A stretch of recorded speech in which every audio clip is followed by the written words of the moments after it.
evening, everybody, and welcome to the 30th and final edition of the Gaming Fuse podcast. Yeah, I know it's a sad evening for sure, but it's going to be a great evening as well. I've got a dynamite panel lined up for you tonight, including our regulars, but this is going to be a good show. We got some good topics. The chat's already loaded and ready to go, and like I said, it's just different directions for me right now, and this isn't one of those.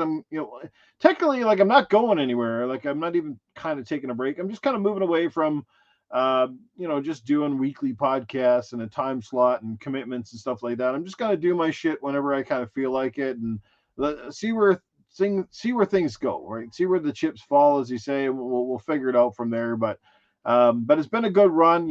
Have to thank Cool Cat Terri, Mental 9R, Titan Drago, obviously, who came aboard and started this podcast with me. And like I said, it's been a good run. And I know my co-panel members are definitely saddened by the news that I had to break to them, about 2 weeks ago. But it is what it is. They're all very understanding. We all know how life gets. It gets complicated. The mag will certainly tell you that. He is one of our guests tonight. Can't wait to bring him on. Of course, my co-panel member from Gaming After Dark.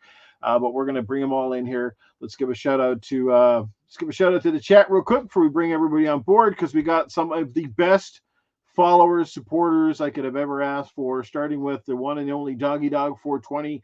He was here bright and early, as well as Timothy Dixon. Those two guys have been with me every step of the way and almost every single podcast. Love those two guys immensely. They're awesome. Same thing with Talos. Ray is amazing. We got Thimber in the house tonight. Good to see you here, Thimber. We've also got the Game Complainers. My good friend Perry is here. They run a great podcast as well. Good to have him. John 907 is here tonight. Good to see John. We've got scrolling on down here.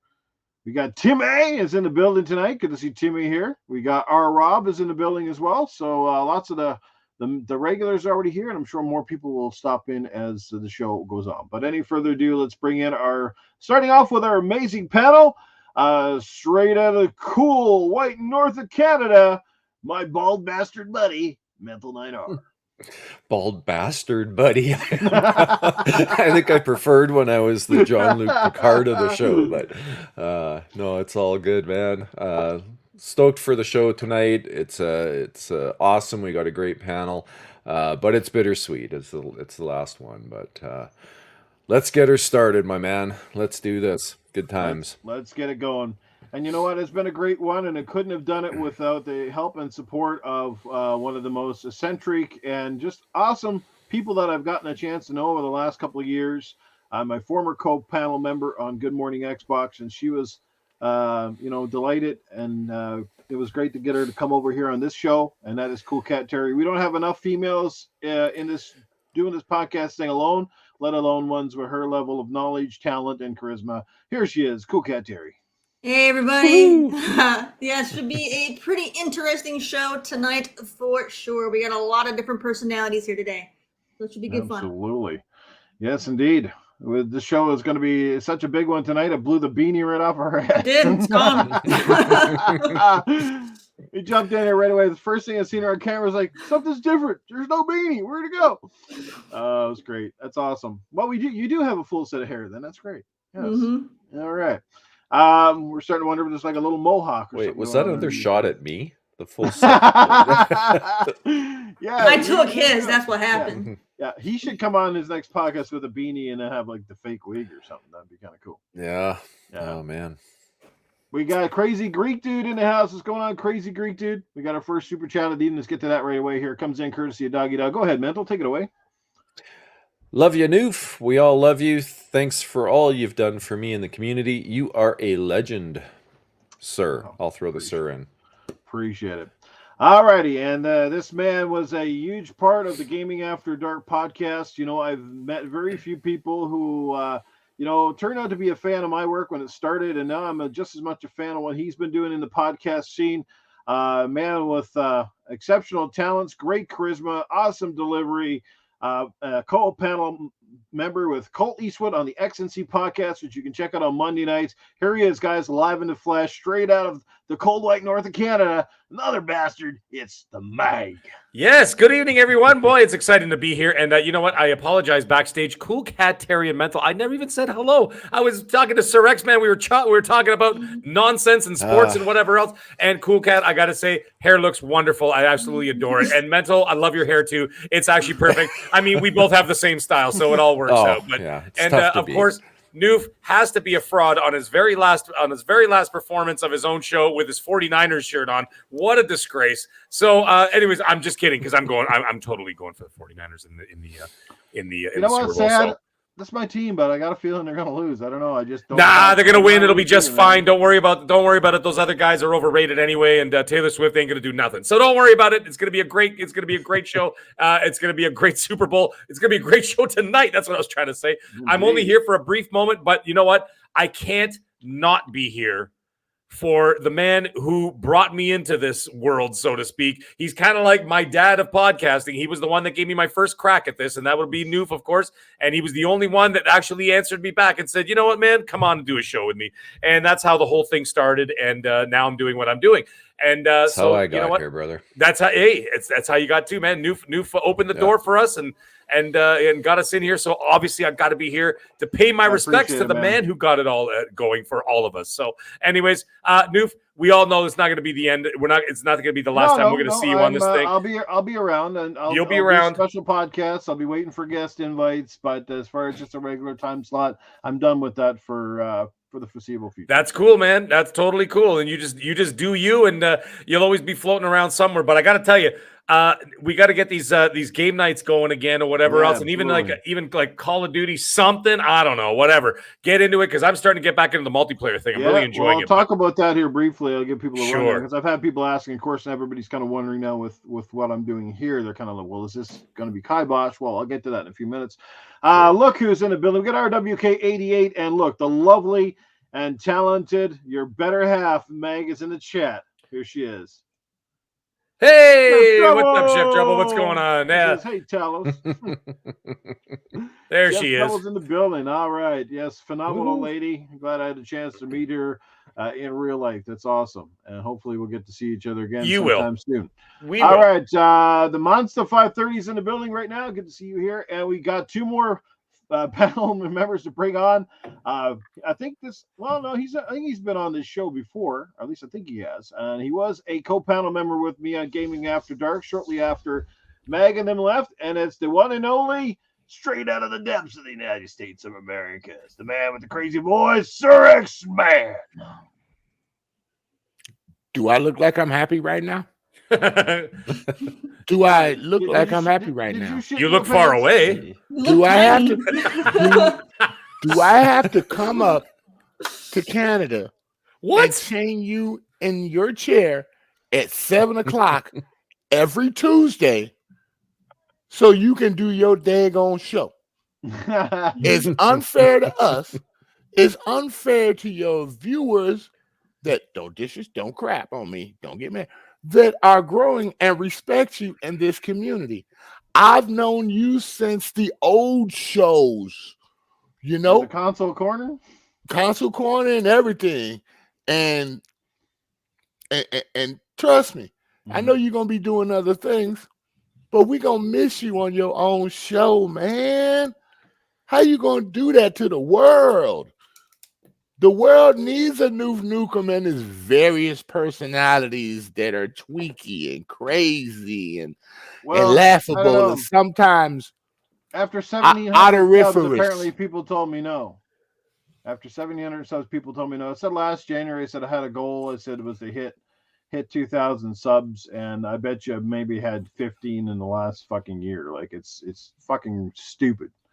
And it's not all about that, but you know, at the end of the day, when it feels like people are telling you to give it up, you feel like giving it up. You know what I mean? Who the heck is telling you to give it up? You got some crazy people out there feeding you bad information. I'm sorry, man. I guess I don't console war enough for people, so therefore I'm not relevant. Oh, I never want you to do that, dude. Never. Always be you, man. Always be you. That's where the love comes from, because you be you. You're cantankerous sometimes, but you speak your piece and you speak from your heart and you speak the truth from where you come from. And that's what we're going to miss about you in this community. He ain't going nowhere. Don't worry about it. It's just nothing to do with regular show. Yeah. But that's you're going to be floating around. He's going to be floating around. Don't worry about it. Me, Meg, and Titan will hop on whenever the time is right and do a little gaming after dark retrospective kind of thing. So don't worry. Yeah, absolutely. We did one at Christmas. I thought it was great. We can't shut down guys like Tony Baloney. I mean, he's got to come on once in a while and ventilate. No kidding. Ventilate. All right. I'm making his first ever appearance on the Game of Fuse. Unfortunately, it's our last episode. As Luke 7. Here he is at like 5 o'clock in the friggin' morning. He's man. To be here with us. He actually reached out to somebody. Awesome. I wanted to come on the show, and I was like, man, how can you turn that down when a guy says, man, I want to be part of your epic last show? So welcome, my friend. Thanks for being here. Thanks for having me. It's 4:43. Oh, Not man. 5, but 4:43. I will have to leave at 6 a.m. because I have to shower and then go to work. But Okay. I wouldn't miss this for the world. Thanks for having me on. Looking Props forward to you, to the show. We'll have you in and out real quick, just like my sex life, okay? So there Wow, we go. yeah. We'll do what? Oh, you don't want to hear that. Are you trying to say you do the rabbit? Noof does the rabbit. In and out. That's why my middle name was Jack for a lot of years. Nobody knew that. Oh my goodness. Jack Hammer or Jack Rabbit? You take your pick. Casket Repair, Dark Road Streamers, what's going on? Good to see everybody in the house. All right. So anyway, let's get into a few topics and stuff like that, and let's keep the atmosphere light, fluffy, and fantastical. So let's do it here. Let's just quickly talk about some of the layoffs of the industry right now. I know people might be sick of it already last, but like, see again today, another article comes out at Eidos Montreal now laying off. Bracers were laid off recently. Microsoft again between Activision Blizzard laid off some of their what do they call their esports division today? So a few more people getting the nod. Like, is this just par for the course, guys and gals? Is this what we're seeing, or is it just trimming the fat? Because we heard that a lot of studios kind of got bloated during to try to do up the production limits during COVID and stuff like that. So they outsourced and had more contractual obligations. Is that what we're facing here, or is there something else at play? It's not a good look for anybody, and nobody likes laying off people. But it is kind of par for it. Happens in almost every industry. This is not just video games. I mean, it happens in the movies and music industry, our regular workday jobs all the time. These are typically slow times of the year. So what do you think is at the root of it all? Or do you think it's just, some of the big fat companies just trying to cut a buck and still keep those record profits rolling? You got to make sure those CEOs keep getting those fat pensions, right? Someone has to buy the yachts. Someone gonna buy There's the an yacht. entire yacht industry that depends on it, right? Yeah, absolutely, right. Anyway, I'll leave the Yeah. floor open on this. I don't really have a lot to say about it. I mean, it is kind of what it is, but anyone have any thoughts on what's going on? You It's kind of guys have sad your to see piece. this Montreal kind of cutting back. Has been very talented studios there. It happens to everybody, man. I mean, like we were saying earlier in the back room, it's just part of business. People forget. They've been doing it since I was born, laying people off at slow times. January happens to be the slow time. It also is the revenue bonus time for a lot of companies where they get evaluations, they do inventory, they check everything, and then they decide the situations that are cost effective and not cost effective for the oncoming year. It's been happening forever. So when it happens in gaming, everyone makes a big deal out of it. But it is part of business. You got to remember, ahead of everything with us being gamers, these companies are still a business. Now, for the ones that got laid off before Christmas, those are the ones that I get upset with the most, because that shouldn't happen. No, but the ones in January, February, I'm used to seeing that. And come the spring, they'll be hiring people again, and sometimes they bring some of the people back that they let go, but they never talk about the fact when they bring people back that they let go just because of budget concerns. It feels like an Ebenezer Scrooge kind of thing to lay somebody off right before Christmas. Like, at least give them a month or two after to settle in and pay a bill or two, and then say, you know what, now we're laying you off. Yeah, we know a company that did that, but I don't want to talk about any names. But it's part of the industry. Sometimes these people go on, sometimes these people go off. Now, the good thing with the Microsoft thing is these people got, a lot of them got 6 months pay, and they got lifetime health care for a year. So they can survive the drama until they find something else, you know. But a lot of companies don't offer that. They tell you, we got to let you go. It's that time. And they let them go. Then they got to go searching in one of the hardest times to look for a job, which is the winter time. They won't pick up until spring, which is what most normal companies do. So they got to sit on unemployment for a period of time if they've been at the job long enough. So, but it's the fact of things, it's the way things go, and you know, people should not be upset about that. It's all happened to a lot of people. So it's just the way it is. I'm done. Now, Eidos Montreal, let's just take them for example. I think their last big project was it not, if I'm correct, Guardians of the Galaxy, right? Correct. I mean, that was a phenomenal game that great game. Scored better than it sold. I mean, it sold, I think, okay, but to my knowledge, and correct me if I'm wrong, I don't think the game set the world on fire. Now, it might have been the timing of the game. It seemed like it kind of quietly launched too. Like we knew the game was being developed, but then it kind of came out. It came out kind of during a good shitty time. I don't know. And like it just to me, it felt like people were playing this game more after it came out as opposed to during launch. It was like people were picking up on. I mean, even me, I bought it when it was like on sale. I think at like $30 or something, like a Black Friday deal, and it is a phenomenal freaking game. But you know, the Avengers. Are some of these layoffs tailored to the fact that maybe some of the projects had higher expectations and they just didn't live up to it? Or do you think a lot of it is contractual? Like, you know, they got to trim certain departments kind of thing. You know, maybe there's, like I said, it's pointless to pay people for positions if they're really not working. You can't just because you're a multi-million-dollar company doesn't mean you got to pay like, you know, 50,000 people salaries because they're just sitting there and literally on their phones for half the day and you don't really have much to do for them. I don't know. Certain departments are like that. You know, product testing and stuff is one of the departments in particular where they have a bit of a shorter lifespan, I guess you could say. Anybody going to take that one? Or you want me to grab it? Meg? You look like I have something far more nefarious to get to in this topic. So I'm going to let everybody else do it because this is going to go like I'm going like Lawrence Fishburne at the beginning of the Matrix kind of vibe. I'm going to go down this rabbit hole. You know when he talks to Neo for the first time and he says, "Welcome to the desert of the real." Or the red pill. Right. You know when he already takes the pill, you know when he's sitting in the chair and he goes, "Welcome to the desert of the real." And I'm going to go down that rabbit hole. So you guys take the floor and leave me out of it until it's time for me to talk. Because this is going to be nasty and this is going to be deep. Because I know exactly what these assholes are doing. All of them. Yeah. Anyways, carry on. Sorry. Terri, how about you? You always seem to have a pretty calculated view on things. Where do you stand on some of what you're seeing? Par for the course? Or is it because it seems a little bit much lately? Like it seems like everywhere you turn, it's like, oh, layoff here, layoff there. I mean, for me, I do think it's par for the course because, this isn't anything new. But I think now, it's common when you see like a major acquisition, they're always going to get rid of people who are in this, they don't want too many people in the same position. So that makes sense. But then, of course, after the holiday seasons, they're going to get rid of anybody that they might have just brought on for like seasonal work. And then if they had just finished the major project, they're not going to need all those people that they brought on for that particular project. So they're going to let them go. That's all normal. But, I don't know if there's anything more to that than that. I'm not on the inside, but that kind of stuff is normal and expected.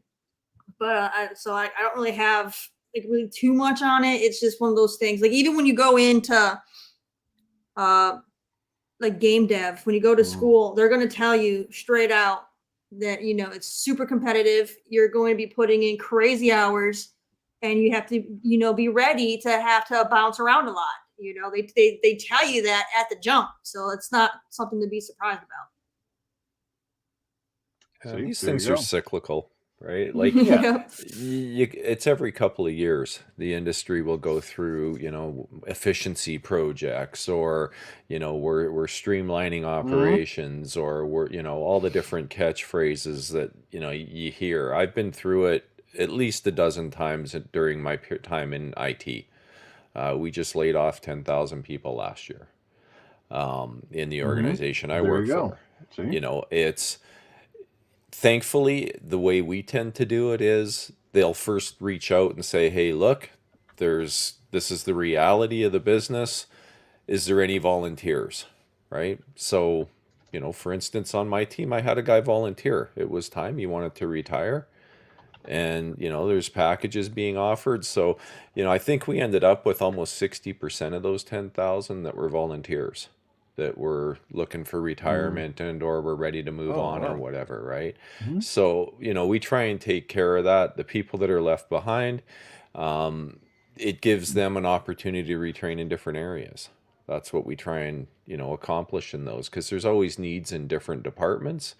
Try and fill those internally first and foremost. But yeah, we always look for the volunteers. And you see some really bizarre stories about how people get let go. And I just, it shake my head. I don't understand how a lot of this happens in other organizations when I'm used to seeing what I see and where I work. Does Go ahead. sorry, could this potentially also help a lot of these major companies with taxes, since it's a tax season? Yeah, possibly. Well, in theory, when you're laying people off, you're increasing your margins and profits, so you usually end up paying more in tax, More right? taxes, yeah. Yeah, it's yeah, I don't think that would be related personally, but I mean, like I say, depends. I think it's just cyclical, and they'll go through. They'll do this. They'll downsize. They'll right size all the teams, and then they'll look at where their needs are, and there'll be new postings going up probably in 6 months. And there'll be new opportunities. But there's also when they started down this path with Activision Blizzard, wasn't there like around 10,000 employees, and then it ballooned like crazy over the last couple of years. So Well, not exactly what they signed up for either, right? But I'll tell you. I'll tell you all this. Get used to it, because I think this is only going to become a problem that will be magnified in the next few years. And I'm trying to tell you why. Because with games out there right now, like Pal World, becoming extremely popular on half the development cycle and half of the labor. And like you take a game like that, which is setting the world on fire right now, essentially, and it's coming in at a budget of one fraction of stuff like Spider-Man. Well, what do you think is going to happen?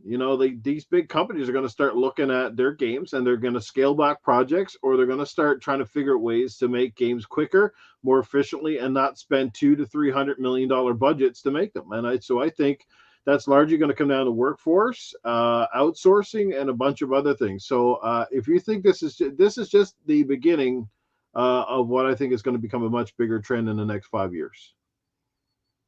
Luke, you want to touch on anything, or does Mag, you want to roll in with what you had to say?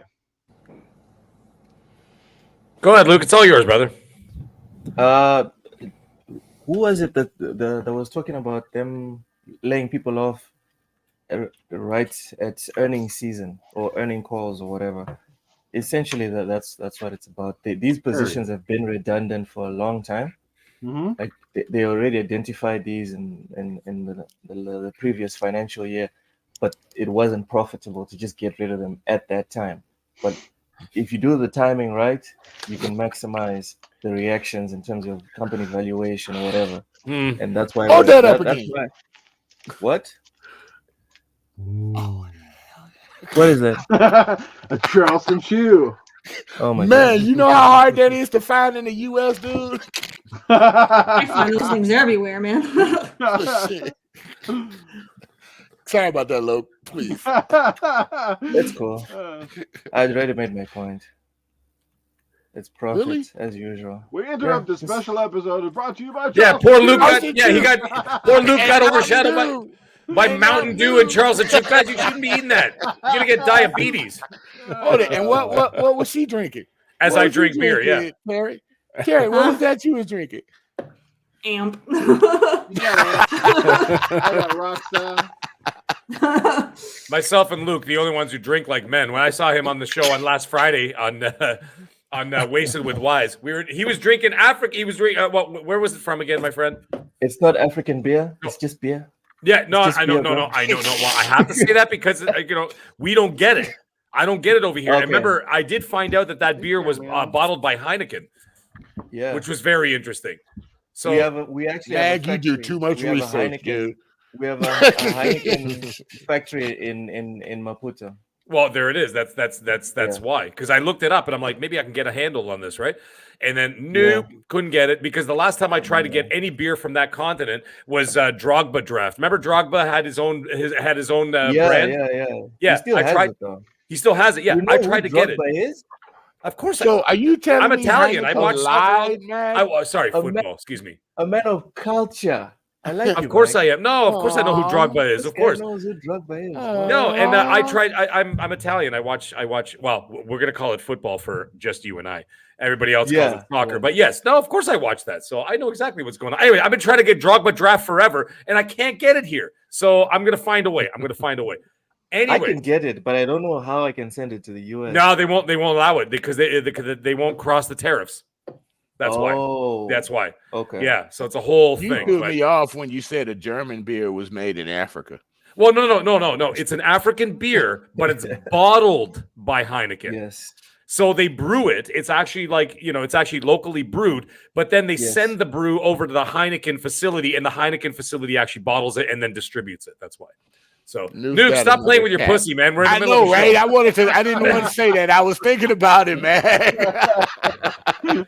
Sorry. Final episode, man. That's what it is, yeah. I had to get that out of my system. I know we're talking about video games here, but I just want to say, Mag and Noof, get ready. You're going to lose the Super Bowl. Hey, no, that's fine. Yeah. It's He's fine, not whatever. overrated. He's not overrated. I have no dog in this race. Everyone's talking about he doesn't have a team. Everyone's talking about he's got no weapons. It's just Kelsey. That's right. Yeah. You look at the NFL awards. They had a very bad regular season. Not even one person on the Chiefs. Not even Patrick Mahomes is a nominee for the NFL awards. But they're in the Super Bowl. Watch. Just watch. I know. Wow, that sounds like Hogwarts. Sorry, my team is the Buffalo Bills. So Buffalo Bills. I'm a Bills Mafia, man. I'm Bills Mafia for life. I've been since 1987. So, it is what it is. Whatever. I'll just take it. Josh Allen Your gaming after dark. Read these super chats. I hope he stays there forever. DJ Bruno Das. Oh, my goodness. Oh, look at that. This is not Noof's fault. I'm pointing the finger at Mag, Titan, Luke, and of course, Sir X Man. Cool Cat and Mental are off the hook. Boom, boom, kaboom. That's $5 from DJ Berto Das. Thank you for showing up to the show. I good friend, for everything. Your old nemesis comes in with $5. And there's asshole 427, whatever the hell his name is. Iconic video games. There's nothing the Mag loves more than some old-fashioned Italian felching. Does that come with tomato sauce and cheese? I'm gonna throw up just thinking about it. Thank you for ruining my entire night. Okay, I don't want to. I'm not here to steal the show. I just want to talk about something that I just see that's coming with this situation that we're talking about with these layoffs and so forth. I am firmly aware that layoffs happen. I understand there's redundancies when it comes to jobs, when it comes to these companies, especially when you're merging companies. For example, let's say you're taking an ABK and you know, ABK has a marketing team. Xbox Game Studios has a marketing team, right? Mm-hmm. What's the point of having both? They're doing the same job, right? So obviously there's going to be redundancies. There's going to be people that are, matching the same positions.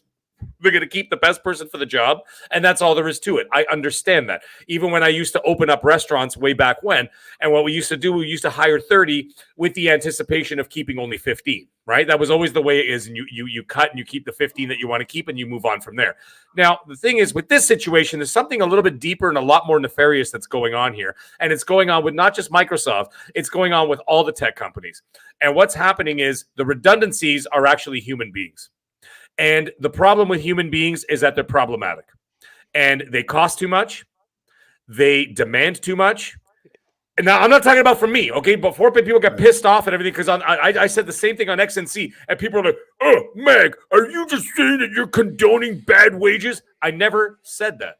What I'm saying is you have to look at it from the bean counter's point of view and from the evil corporation's overlord point of view. They don't look at us as people. We are pawns. We are nothing but pawns to them. They don't give a fuck if you die. If you die, you're just, well, you know, number 43567 just died. Replace them with 57321. And if you think that's a sci-fi movie, it fucking ain't. Excuse me for swearing. It's not. It's actually happening. And it happens every single day. They don't give a shit about you. They don't know you. They don't know who you are. Phil Spencer's not your friend. Okay? Aaron Greenberg ain't your friend. Well, he's my friend. But I mean, the other people, you know what I mean? And Sarah Bond don't know who you are. Sarah Bond knows who I am. But like, I don't think she likes me though. I think she actually has. I think she has me muted. But anyways, it doesn't matter. The point is that this is what happens. Okay. Now you have to think about this. These companies now, the developers make a lot of money. I looked it up, and here's something interesting for you guys, and gal. Excuse me. The lowest tier of developer as of the end of fourth quarter 2023 makes an average of $60,000 to $80,000 a year. The mid-level developer as of fourth quarter 2023 makes $80,000 to $120,000 a year, and then the tops make $120,000 to $250,000 a year. Multiply that. Let's say that the lowest end, 60 to 80,000. Multiply that by 500 people. Multiply that by 500 people times the average that it takes for a AAA game that is anywhere between 5 and 7 years. Now, multiply that by 500 people that are working full-time with benefits, with dental and pharmaceutical and all that nonsense, and paid sick days and vacation and all this other, and bereavement and all these other things that all get thrown in the mix. And for women, mat leave and all that other stuff. These are all problematic things that they don't like. But they have to tolerate it because these are the people doing their jobs. However, this is where I get into the Lawrence Fishburne. Welcome to what he said in the show. What did he say in the movie? He said, we all celebrated our own genius when we gave birth to AI. AI is taking jobs now. It's going to continue to take jobs. And what it's going to do, and if people think I'm full of shit, go to the fucking grocery store, go to Walmart, go to Target for my American friends, and go look where you pay. And go stare at the front of that store and go look all the way down that line, and you're going to see 25 or 30 cash registers that are all empty. Those used to be human beings. Those 25 cash registers used to be human being jobs. And now what do they have? They have one 16-year-old girl standing there when they have the self-checkout section with 12 little kiosks, and everybody scans their own shit and they leave. Those 25, 30 people no longer exist. They built those because people used to actually utilize those. Now they have one guy, in the express area. They have one in the next one because there's always an 80-year-old woman who doesn't know how to scan her own stuff. And then they've got the 12 self-checkout kiosks. That is exactly what the video game industry is going to do, and they are doing now, and they're going to continue. And I know as a fact that this is what they're doing. Now, what they're going to do now is outsource. Did you see the cleaner, Meg? Have you seen the automated cleaners too that go around the store? They're not even operated. They just go around like Roombas. They also have them for housekeeping now too. Did you see that? Housekeeping. They even have housekeeping robots that are starting to do work, and they're cutting back on staff. Now, think about this for a second. Now, you think about the redundancies. They got rid of 30% of Sledgehammer, 40% of Toys for Bob. What did that have to do with redundancies? They got rid of their entire physical media section of Microsoft. Now, it doesn't mean that Microsoft is giving up on physical media. They're still going to offer it, but they got rid of their in-house. That has nothing to do with redundancy. What they did is that they used the shroud of redundancy and were able to get rid of a whole lot more. 8%, by the way, 8% of the gaming division was let go. Why? Because they're going to start outsourcing. Now, here is the web that I'm getting into. They're going to outsource more often now, right? So now instead of 500, you're going to have 300 in-house. Let's just say theoretically, okay? So nobody quote tweet this shit, that idle sloth fucking guy say, oh, Mag said this, and all of a sudden it becomes a problem, okay? So don't quote tweet this. What I'm saying is theoretically, let's say the coalition has 500 people, okay? Now they only have 300 because you're going to outsource 200 of those jobs. Now what they're going to do is once AI is able to do those 200 jobs, they're going to cut off those outsourced people. You know why they're going to cut them off? Because they're technically not Microsoft employees. So no one's going to give a shit or notice, and it's not going to be a news article because they're not actually Microsoft employees. So no one's going to say Microsoft laid off 200 people. No, all they did was cut the contract. Now AI is going to do the game testing. Now AI is going to be doing the 3D modeling. It's going to be doing the storyboards. It's going to be doing the coloring and the rendering of product. That's what's going to happen next. Now, Coalition's going to go from 500 to 300. Then it's going to go from 300 to 200. And then eventually in the next 5 to 10 years, Coalition is going to be 50 people.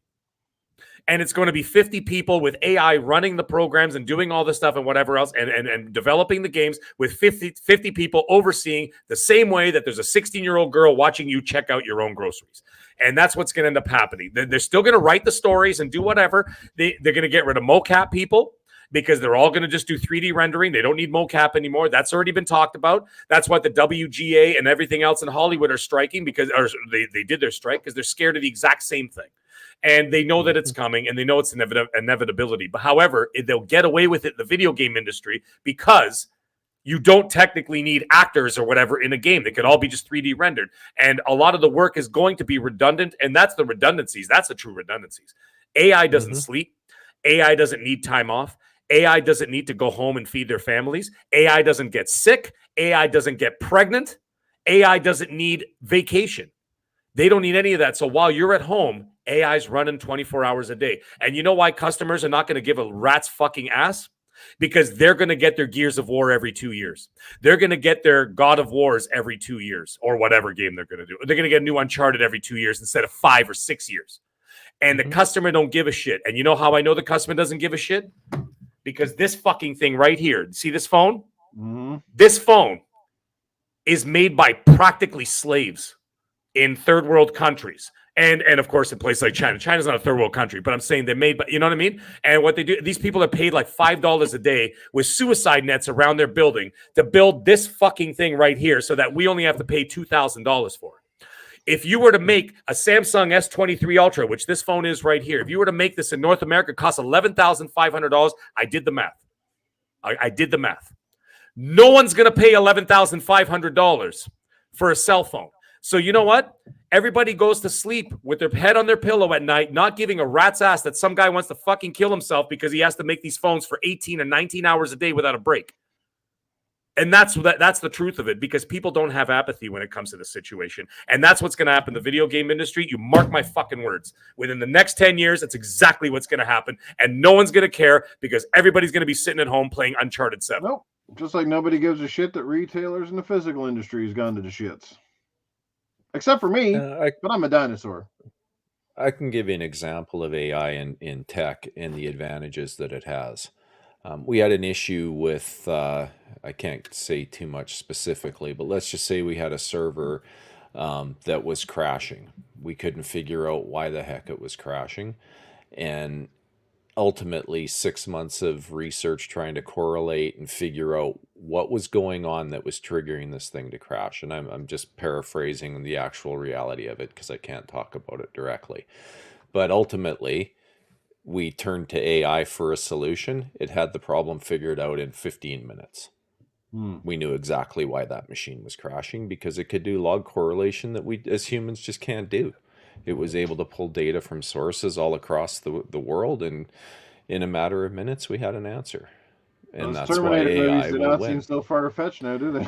Yeah, no, but that's why AI will be so effective in tech and in programming and all these different things that take humans too long to do. And it won't make mistakes like we make. Those syntax errors and stuff that, humans just do typos. And then you have to search through and find where the bug is. And Yo, AI, why do I still have hemorrhoids? It'll be finding that stuff almost instantly, right? Yeah. Instead of weeks and months of people trying to figure it out. So, Meg's when dead I on. knew... Oh, go ahead. Sorry. I was just going to say Meg's dead on. It's going to look entirely different. AI is just barely scratching the surface right now. It's only getting better. And 10 years from now, it's going to be unstoppable. And doing your work. And doing your work. And anybody who thinks otherwise, right. You have no idea. Meg's right. When I knew AI was starting to be in video games, when I started seeing drivatars in Forza games, because they think for themselves pretty much. They say it's AI and they learn from what other people do and how they drive, but technically, that's really AI learning from the environment. That's how I knew AI was in there, and a lot of people didn't know about it. They just called it drivatars. But you have vehicles and characters now thinking more for themselves when you play those games. And people, believe it or not, that is AI telling them what to do in the situations. And you have to have some deep calculations and some deep thinking from the computer, the servers, and all that to control that. So it's been here for a while, even though it's just being talked about lately in the world. So don't think you haven't been seeing it. It's in your phones. It's in everything now. It's been that way for quite a while, just like Mag said. You know, John 907, I hear what you're saying, but dude, you got to wake up, man. You're like, AI needs to be programmed by someone. Yeah, one person, 5 people instead of 500. That's what I'm getting at. I'm not saying they're wiping out everybody, but what I'm saying is if you have a team of 500, that team is going to go down to 50 people eventually, not right away. There's still going to be humans that operate the show. That's what you're not getting. But they're going to get rid of everybody else because there's no need for them. And if you think I'm wrong, I'm absolutely 100% not wrong, because Microsoft, Apple, Google, Amazon, Meta have all created state-of-the-art AI programs in the last year alone. Tell me why. Tell me why. Facebook. Well, Meta is Spears. Facebook, as long as you don't see no Britney certainly, Spears. if anyone certainly knows, like, I mean, you know, sort of the power of this artificial intelligent computing. I mean, Mag, I mean, you drive that Tesla. I mean, look at the amount of sophisticated fucking technologies in that car. I don't even have to drive. Actually, my car drives without a driver now. Like, I can go up, like the car can actually pick me up in front of the grocery store if I want. I just call it, and the car will leave its parking spot and come and drive over to the front of the store and wait for me and open up the trunks. That's Knight Rider shit right there, right? God. Yeah, with no driver in the car. There's no driver in the car at all. Demolition Man stuff. That's what that is. That's that Demolition Man stuff. Car, come here. Murder, death, Michael Knight. Murder, Michael death, Knight, kill. Knight Rider. Mag turns on the Knight Rider music every time he gets in the car. That's what's gonna happen. It's already happening. It's happening now. Like and like I said, it's only gonna get more. And actually, speaking of Tesla, funny enough, all Tesla cars are not made by humans. Did you know that? Did anybody know that? Yep. The entire warehouses, the entire production factories of Teslas are made by robots, not by humans. The only humans in the building are supervisors that are kind of watching. That's it. And that's a handful of people. That would have been, if that was Ford or General Motors or BMW or whatever, there'd be hundreds of workers, right? If not thousands in building the cars, drilling in the doors. Not anymore.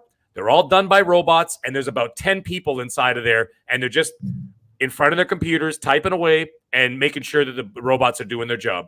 That's it. So there you go. There's your answer. If you think that the video game industry is not going to be the exact same thing, you're a goddamn fool. Yeah, the sad part of it is, can nobody buy anything. The sad part of it all at the end of the day is, yes, work production and efficiency may very well go up. The sad side of it is the human element, losing the people that really think for themselves, make rational decisions, things outside of calculations, right? Yeah. And that's the sad part. That's why I thank God I still work in an industry where it's a benefit to come in and try things on, and you actually have to have a hands-on approach. It's not something you can get an efficient approach to by just ordering shit online, right? So Rock 88. Oh, you're that Levi's guy I be seeing in that commercial. Hey, Rock 88, you had to say, I mean, I'm assuming I say your name right. You said, Dibs. From South Park. If everybody Any further thing, Luke? You've been kind of silent. Any further thoughts on this? Just that Mag is depressing me. I'm sorry, brother. But I need to go to work. I need to go to work in about 45 minutes, and you're not motivating me, bro. You're not. Like, this is. So you know what you got to do? You got to start building the robots. You got to start building the AI so that you're in charge of the AI. No. What I'm doing is focusing on owning my own land and Good, even better. making sure that I'm doing something that can't be replaced by AI, which is producing food, Excellent. producing something that AI will not be able to replace. That's what I'm focusing on. But everything else that you said, bro, like, damn. Just don't be like America. They got the I'm AI sorry. making I food had here, to be too. that guy, but these layoffs across the industry, it's not just Microsoft. It's like Microsoft, Riot Games, and then you've got what's it called? Sunny D there. The hell they called Eidos Montreal and the rest of them, right? Yeah. And they're and then of course what's it called? Bungie did the same thing, and of course Sony's doing the same thing in some parts. This is exactly what's going to happen everywhere, and it's happening small, quiet, so that people don't raise a ruckus. And it's going to slowly chip away, and before you know it, you're not working. That's what's going to happen, and it's going to, like I said, they're not going to do it in one shot. They're not going to shock the system. The revolt would be unbelievable. But if they chip away at it, you're not going to notice it, and all of a sudden you're going to go, "Where the hell's all my shit?" Because they've been stealing things from you one little bit at a time, and then all of a sudden you look around, you got nothing left. Hey, but Mag, Embracer Group is an exception because they've been in financial problems for the past couple of years. So we all knew they were going to start shedding. They flew too close to the sun, and that's a different problem. They flew too close. And the thing is, a lot of these conglomerates, especially the big ones, they are looking at AI because exactly the reason they bulk. I think one of you guys mentioned it a little earlier. They bulked up their studios. They bulked up their staffing during the pandemic when everybody was sitting on their fucking ass doing nothing. Right. And then you had all these people, minus me, of course. I had to work every day. I never got a day off. But either way, all these other people were watching Netflix for like 3 years. Right. Or Disney Plus or Game Pass or doing whatever they were doing. And the corporations were making a fortune. So they thought, it's game on. Let's start doing a hiring spree and this and that. So that didn't help either. So it's a combination of all these things. But now that AI is now part of the program, now that's it. That's the end game for them. That's the end game. And let me tell you, when robots become mass market and they become efficient and cheap enough for most industry people to actually buy one, don't worry. Like Jason Max says, I'm a janitor. Good luck cleaning toilets. Well, guess what? Probably in 20 years, you're going to have a Roomba that fucking cleans your toilet. And as long as they can get a pile of them and they're cheap and efficiently to reproduce or go out and get more if they break, then goddamn, a lot of jobs that we always just never really thought about being done could very well be out the door. Hey, Japan had self-cleaning toilets for about 7 years. They've had that for a long time. So they even have robots cooking food now. Mm-hmm. Right. I mean, it's not like, it's really stupid. I've watched those videos and it's like, watch the robot is going to be cooking food. And I'm sitting there watching this idiot robot and I'm like, dude, I could have made 1,000 omelets by the time you made one. You know what I mean? Mm-hmm. So it's like, give me a break. Like no one could actually do what I do or what other people do when it comes to certain things. But yeah, for the most part, a lot of the redundant, what they like to call the redundancies of like a lot of remedial tasks and things of that nature are all going to be replaced. And that's going to be hundreds of thousands and eventually millions of people. Millions even. Yep. And that's what's going to, because they don't give a shit. The corporations don't care. They don't care. Dude, I don't give a shit. I'm talking about the farm right now. I'm looking at applications. Dude, AI is even affecting farms. You can now program it to where the machine can water and then tell you when to pick, when to plant. It's crazy. And I'm just waiting until I can afford to actually buy machines that can do the actual picking, and then hundreds of people aren't going to have a job. Like, I don't even have to make love to my wife anymore. I just bought her a smart dildo. There you go. Jesus Christ. Yeah. Oh my God. Well, anyways, enough of that. I just thought I'd drop it. I just thought I'd drop that on you guys. The real money vendors when you realize what smart dildo? Noof, you got her one of them spin and flip ones, didn't you? What's the size though? Oh Lord. Jesus. I don't want to know that. Same size as Charles too. Look. Poor sorry. Cool Cat has to listen to this nightmare. I'm My so bad. My sorry bad. you I'm had to hear sorry. that, I'm Terry. sorry. Sorry, Cool Cat. This is locker talk. This is like locker room talk. You don't need to hear any of this nonsense. Just a bunch of immature men. In the future, you'll have your own AI, and you'll need one, actually. Everybody will have their own personal AI, and its job will be to protect your security from other AIs. So, and That'll do make wrap that your head AI around that smarter, one. and then that's I when just they take need another over the one of world, me. right? I just need another me to do my work for me. That's you know what I mean. So I can like maximize my productivity. Just that Man, having you're two of awesome me. the way you are. We do not need another you in the world. We Yeah, just well, do not. I know. No. Don't worry. My wife says the same thing. She doesn't need another one of me in this world. Yeah, that's for damn sure. No. did you ever see that? Heck, who was the actor in it? I can't remember, but a movie called Multiplicity where he kept cloning Yes. himself. That was Yeah, I saw Michael, that. not Michael Douglas. That was Michael the hell's his Keaton. name? Keaton. Michael Keaton. Yeah, Michael Keaton. Yeah. There you go. That Yeah. was a great movie. All I ever think about is I like pizza. The Lost Clone. I remember that. I Oh, like pizza. Jason All right. Max. There you go. Yeah. Thank you. Fine example, dude. Thank you. Fine example. Drones are taking over battlefields. Right. You don't even have Metal people Gear flying Solid, planes here we anymore. There's a guy with a go. fucking Xbox controller I bombing saw that. entire towns. He's like, yeah, don't worry, dude, I got it. And there's some guy eating Doritos with his Xbox controller, bombing entire villages. It's like, yeah, don't worry, I'll get the insurgents. Boom! And that's it. And they're doing it all from drones. They don't even have people on the battlefield anymore. They don't even have to risk American lives. Yeah, Only in America. Not Canadian. We have no fucking money for that shit. We don't even have money for yeah. So yeah, No, we're what? fucked. You know what I heard we're gonna do is we're gonna fly one of those fucking those Hercules fucking planes. We just fly and we toss it on our old recycled bathtubs.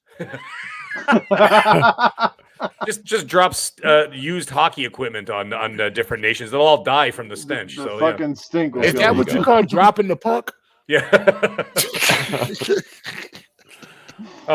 You know what, gentlemen? It's actually 10:30 here. I do have to run. I have to make some more calls, but I just wanted to stick my Thanks for stupid stepping fat in, head. man. Oh man, sorry, I didn't mean to hijack the No. show the second half there, but I just wanted to say, Noof, come on, man. You knew I had to come in I'll here and send say you- I didn't. I'm glad you're I'll here, send you man. my I psychiatrist wouldn't bill. imagine my Yeah. final show without you in it. So Yeah, man, I had to see you. And listen, man, it won't be the last time. We'll be doing shows Nope, again. I'm So- not going anywhere. I'm not, I'm not dying or I'm not, fucking taking off. I'm I just know. gonna be scarce. And I'm you know just where to gonna- find I'm me, gonna, too. I'm gonna be very selective. Let's just put it that way. That's fine. That makes a lot of sense, especially when you got real life stuff to do. So I would say Noof, Mental, Cool Cat, Terry, Luke, Sir X Man, and of course the chat. Everybody have a wonderful evening. I got to get going. You guys have Cheers, a brother. great rest of the show. I will catch up and listen Meg? to the rest of the show after I'm done my calls. Mag, you can tell Colt that he never came on one of my shows. I invited him many times because he always had an excuse not to come on. So you tell him he can invite me on yours. I will do so There you tonight, as a go. matter of fact. When I'm done doing There my you calls, go. I will message that I scumbag and I'll tell him. I promise I will keep it as clean as your bald head. Okay. Okay. All right, guys. So Everybody have a nothing- great evening. I'll talk to you guys man. later. Love Have a you, good one. brother. Take Cheers, care. buddy. See you, Chef Trouble. All right, that's the Mag, guys, the one and only. Always makes every podcast he sound extremely interesting. Alrighty. But anyway, let's move the needle. Let's get into another topic. How's everybody feeling? Everybody's still alive and with us here because everybody's just been kind of like a little bit dazed and confused. Do we need this podcast to be taken over by AI? I need some pills after Meg. We need some antidepressants. Can we give this man some Percocets? All I right. need something Wants to the take blue off pill. the edge. She wants the That's blue what pill. I'm Oh, the blue pill. So we be up all Yeah, morning. you Yes, could just- we got it. What? I have work. Not the one I meant. The red or the blue. The red or Can the we blue. capture that Watt from Luke? Because that was awesome. Watt. Yeah, the accent came through. Oh, you ought to hear him do the wheels on the bus, man. It's funny as hell. Goddamn. Screw you, All Sex right. Man, for paying that super chat. Screw you. This guy All made right. me sing that horrible ass song just because he gave us The a wheels super chat. on the bus go. It sounds so funny in African, I'm man. never doing. What you mean in African? Africa is not a country, dude. Like I'm playing Sifu, but I'm gonna stop right now because I need to tell you, Africa is not a country. Right? It's a continent. It's a Continent. continent. It's I know. 50 You're countries. on the So stop continent saying he of said it in Africa. Africa. You know what? Just Let's like just- Noof let's is move in on. the continent But of I'm in the Canada. I'm the continent. I'm sorry, North, no, we are North American. Right. Yeah, we're North All right. You're American. Well, American. imagine I'm someone Canadian, but we're saying, in "Oh, North this guy America." responded in North American." Yeah, I responded in North American. That's Hey. not. That's not an Okay. accent. That's not an accent. Oh my goodness. Yeah, you're having too much fun with The this. boot. Is that Well, a boot? Is that a British Canadians? The maple syrup boy. I'm starting to sound a little bit Scottish. Oh, Maybe I'm Lord. too sensitive to the whole accent. Do you thing. want me My to bad. call up me pretty Scottish? I'll get to get Albert to you now. Okay, beam me up, Noof.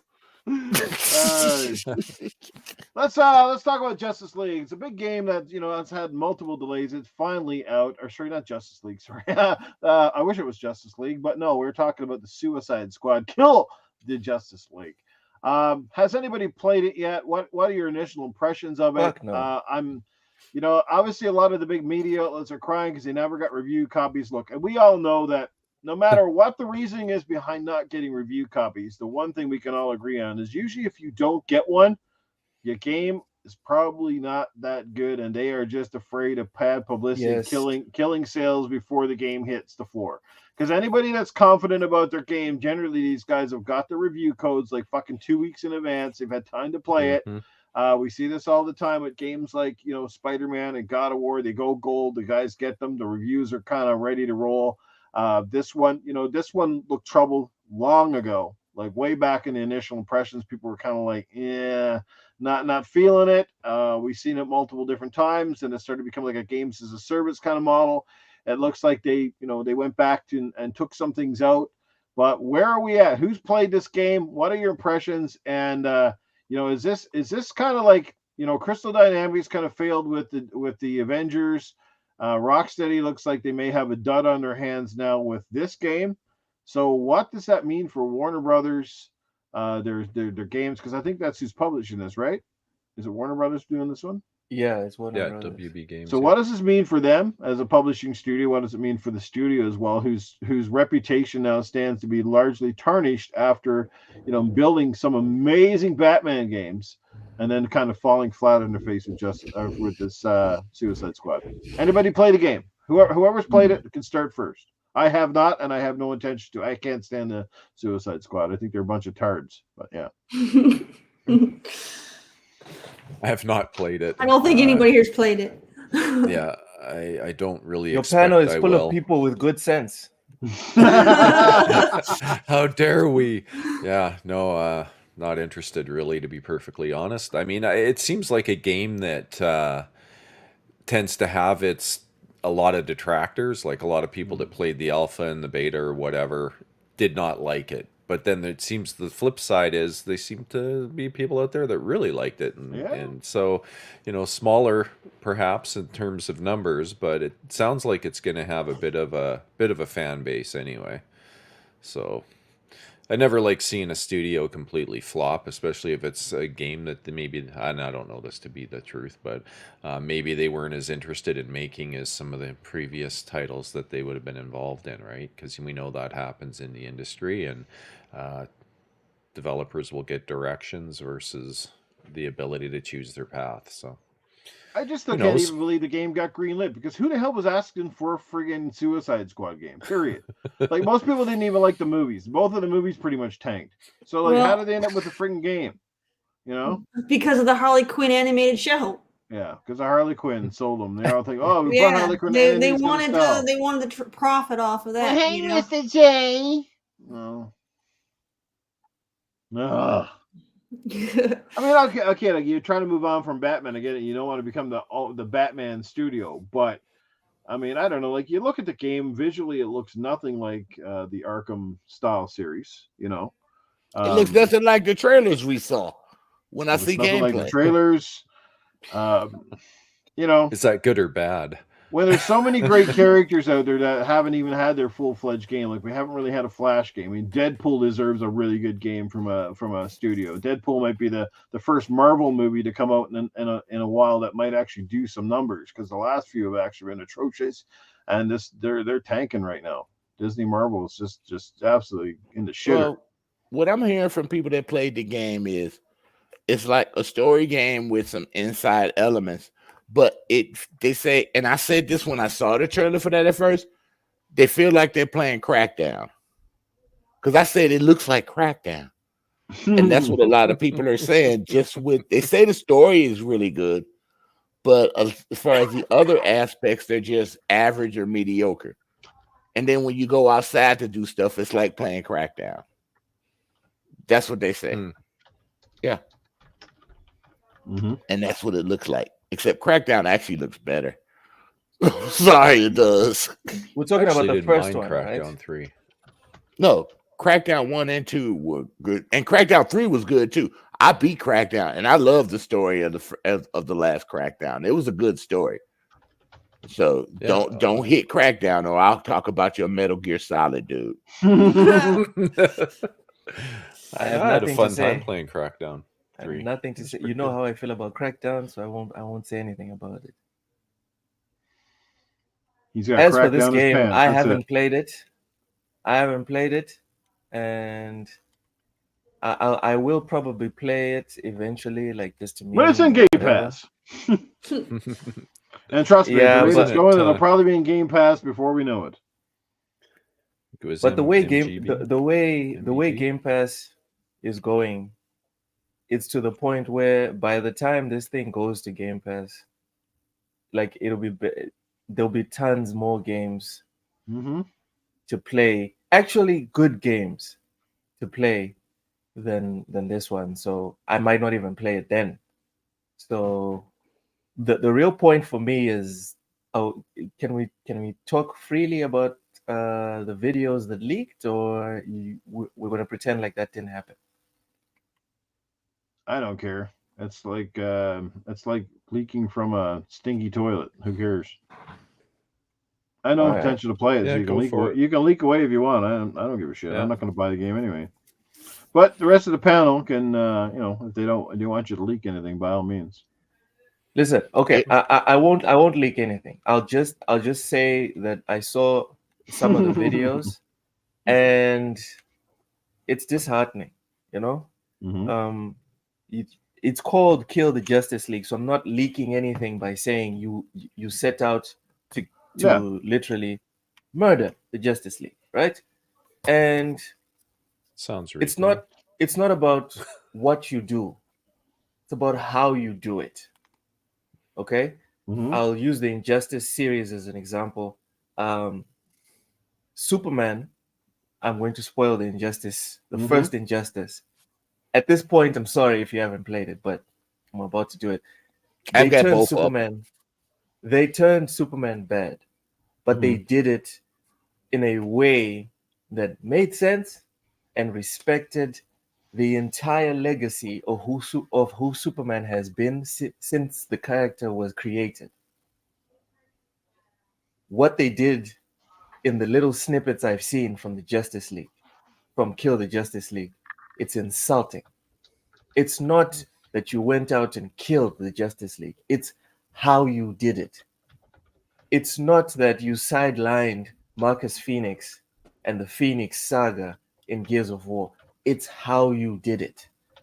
It's not the travesty that was Matrix 4. It's how Oh, you push Lord. Neo.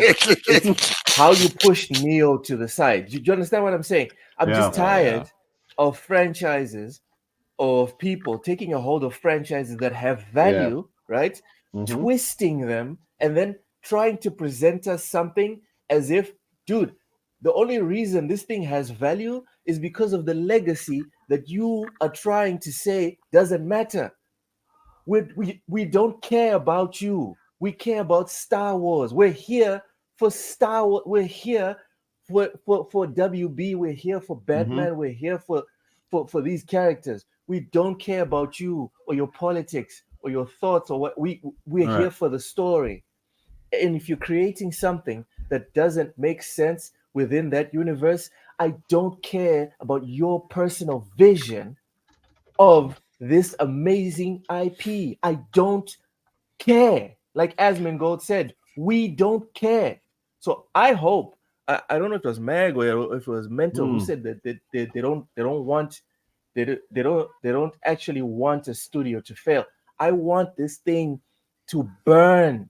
I want it to roast.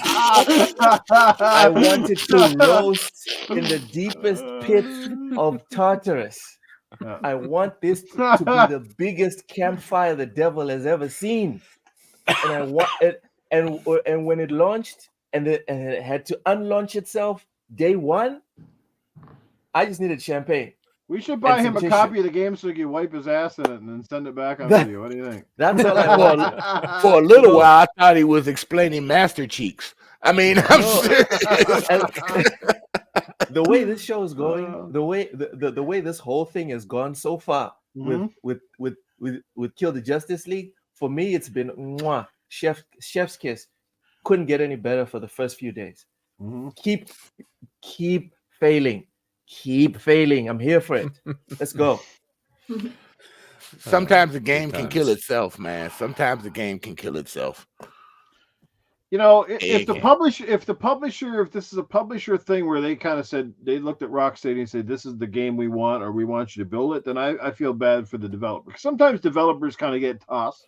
They get tossed projects that they have kind of involuntarily have to work on. And sometimes they get to pick what they want to do, right? I think when you're a big enough studio, you do have that. Now, maybe that was Rocksteady's mindset or the outset. And maybe like Terri said, maybe it was just because at the time Harley Quinn was hot and they were trying to ride the coattails of something. But I think at the end of the day, it was reading the market very wrong. I'm not saying like the game could turn out to be half decent. And look, and I'm not here to ruin anyone's joy or their parade. You know, if you like it, you like what you like. I'm not here to tell them not to buy or not play it. It's up to you. You know, to each their own. But I know where I stand on it, and it just does not excite me, and it largely doesn't excite me, not because of the game itself, because I don't like fucking Suicide Squad. So why do I want to play it if I have zero interest in the characters, right? So it just to me, it looks like a generic fetch quest game that is a games as a service, and that's all I can tell you.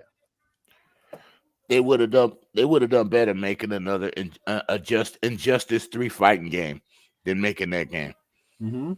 That would have been so much more better, dude. But we can't control what they do. They're supposed to be smarter than us. They're not all the time. They don't know how to read the room of the gamers. That's the biggest problem when corporate sees something hot. Like I like the first Injustice League movie. You know what is it? A Suicide Squad movie. It's pretty good. The second one, blah. But the first one was good. But then they saw that people enjoyed it, and then they said, you know, let's make a game out of this. So by the time you got to the last movie, it would be time to make a game. They said they were making this game for a while before it launched. So I agree with Terri. I think the game largely was because of Harley Quinn's success. Yeah, and then nothing so much the Justice League, because you'd be pretty stupid to go build a game based on those terrible movies. Look how quickly this game came out after the Harley Quinn show. That show's going on its third year. Yeah, I heard it's a good show too. It's a good show. Like it's doing well, but when you think about it, that show has been out for maybe 3 years. So that means they had a rush to get this thing out.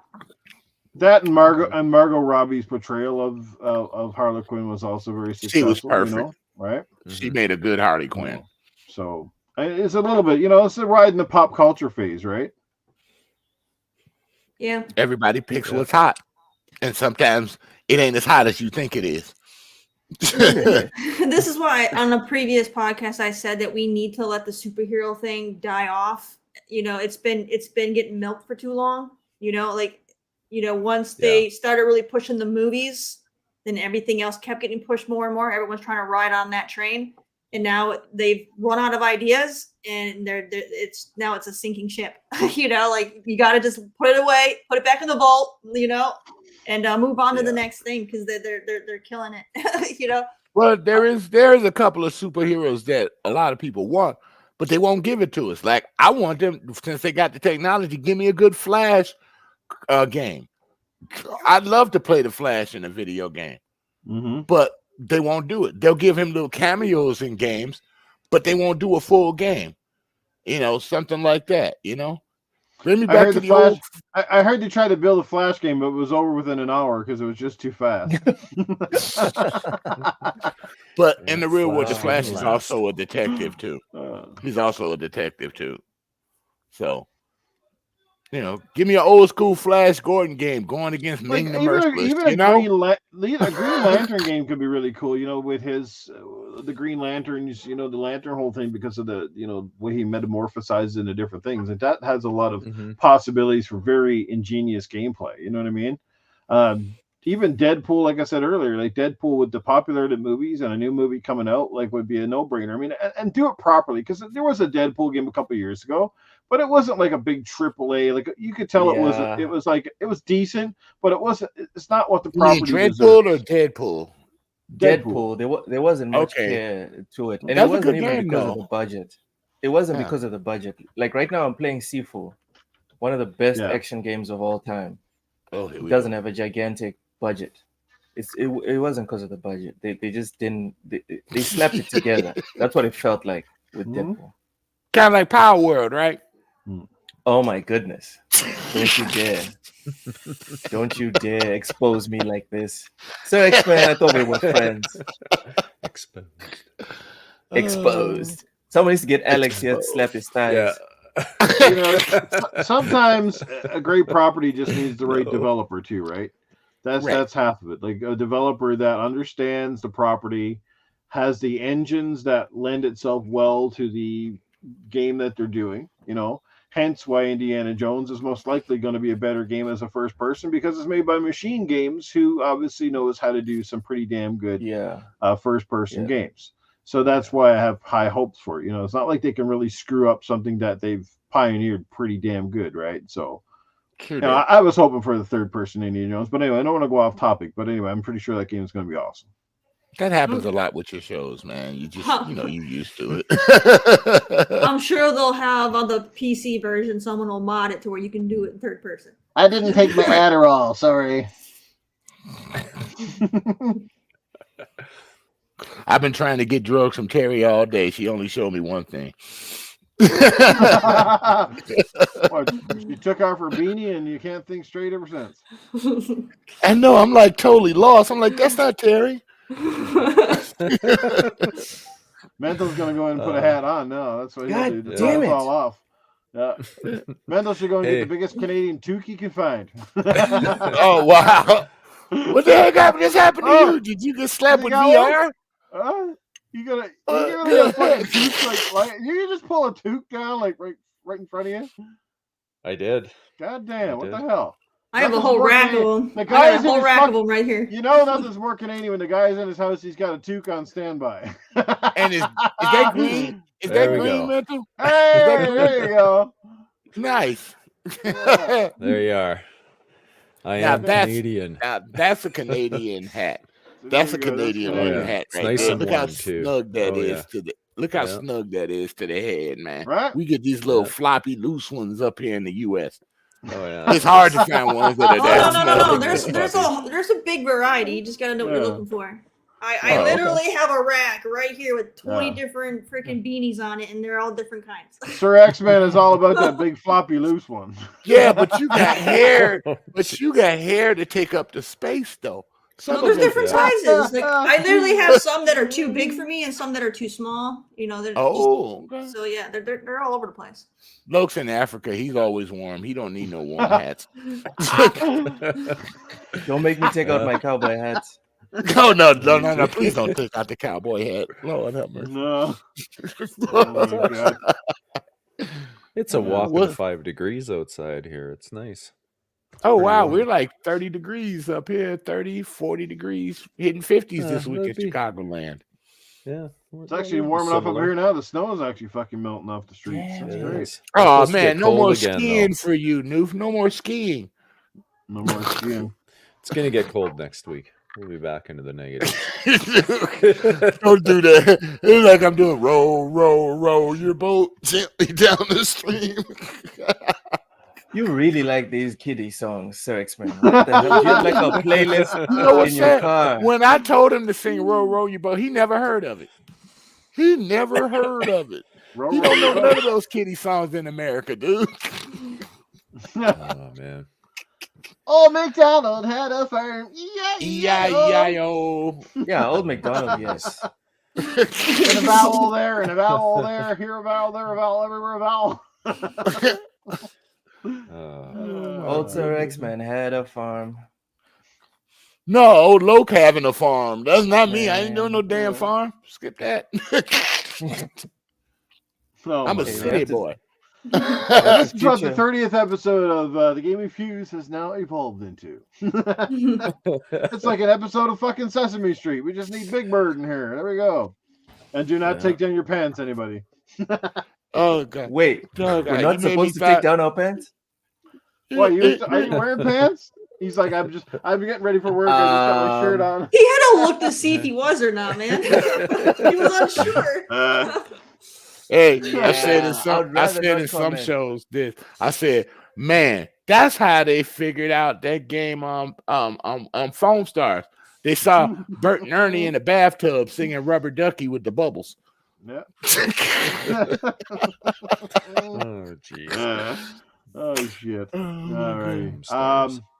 Anyway, so obviously nobody in the panels played Suicide Squad, which is Not gonna happen. Played it. Had not played Unless it. it comes to Game Pass. Sounds like nobody's even really remotely interested. I don't Well, think. no, Matthew, you sound like you might actually give it a toss, though. Well, if I get it for free or something, then yeah, Oh, maybe. yeah. Or But- something. There you go. Or the cheap bin on PC once it's like $5, then Yeah. It'll be on a maybe Steam something sale, to try, I'm but- sure. yeah, Nah, yeah, Get something it like from that. G2A. The summer Get it sale. from It'll be on the G2A summer for like sale. $5. It reminds you when you're young going to the strip clubs. Would you like a lap dance? Only if it's free. What? Nah, that's like Okay, you go to the midday show at the theater to pay $2 to $3 for a movie that costs like about $20 during the night. Right. Uh, Yeah, We I don't all know. that. I mean, we wish Rocksteady all the best. I mean, at the end of the day, because they're a very talented studio. I'm sure there's some heart and soul at the end of this game. But at the end of the day, A lot of dead Wow. bodies at the end of the game. I was gonna say We all can admit though, Noof, that I think corporate had them rush this game out. I think corporate had them I rush. don't know if this you want to call it game. rushing the game out because it's been how many? They haven't made a game since Batman Arkham Knight, which came out on the last generation of consoles. Like, what was it, 2017? Yes. But 2017? when did been they a while. start making this one though? Jesus, I don't Right. know, but it feels like they've been making it for the last century. But Been delayed twice as well. yeah, it's been delayed. Sometimes a you couple don't. of times. You shouldn't force things in life. Sometimes Mhm. if it's not working, it's not working for a reason. And just let it go. Take the loss. Yeah. That's right. make If you peace dry, with it, touch you the know? sky, baby. yeah, like the Bethesda or the ABK game that was Yeah. canceled. What was it? Come Odyssey on, or you something? brat. 6 years in development. Come on. Oh, Little brat. It's a waggy. Oh, Because he's a sometimes, little pup. like there's Yeah. losses. He's 2.5. Oh, he's fully There's grown. there's losses that are net negatives to the brand. You know what I mean? Like, think about Redfall. Imagine, like, if they'd canceled Redfall, sure, it would have sucked and people would have talked about it and memed on it or whatever, but it wouldn't be as bad as what we ended up getting. Now there's like evidence of incompetence and just bad quality releases. They should have gave that In- game another year. We all agree to that, Logan. A year, you should have given it another decade, bro. Dude, the game wasn't that bad. It just wasn't had that some bad. problems. Yeah. Yeah. Yeah, but it's funny It if was I said rough that at it needs launch. another 6 10 years. months Come on. later, it was a much better game. 6 Hey, months look, I later. got something your elephant can eat. What? Low That doesn't parks an look elephant. edible. I forgot. He parks an elephant because he rides it to work. That doesn't look edible. What's your doggy's name? Oscar, Oscar. Hey, Oscar.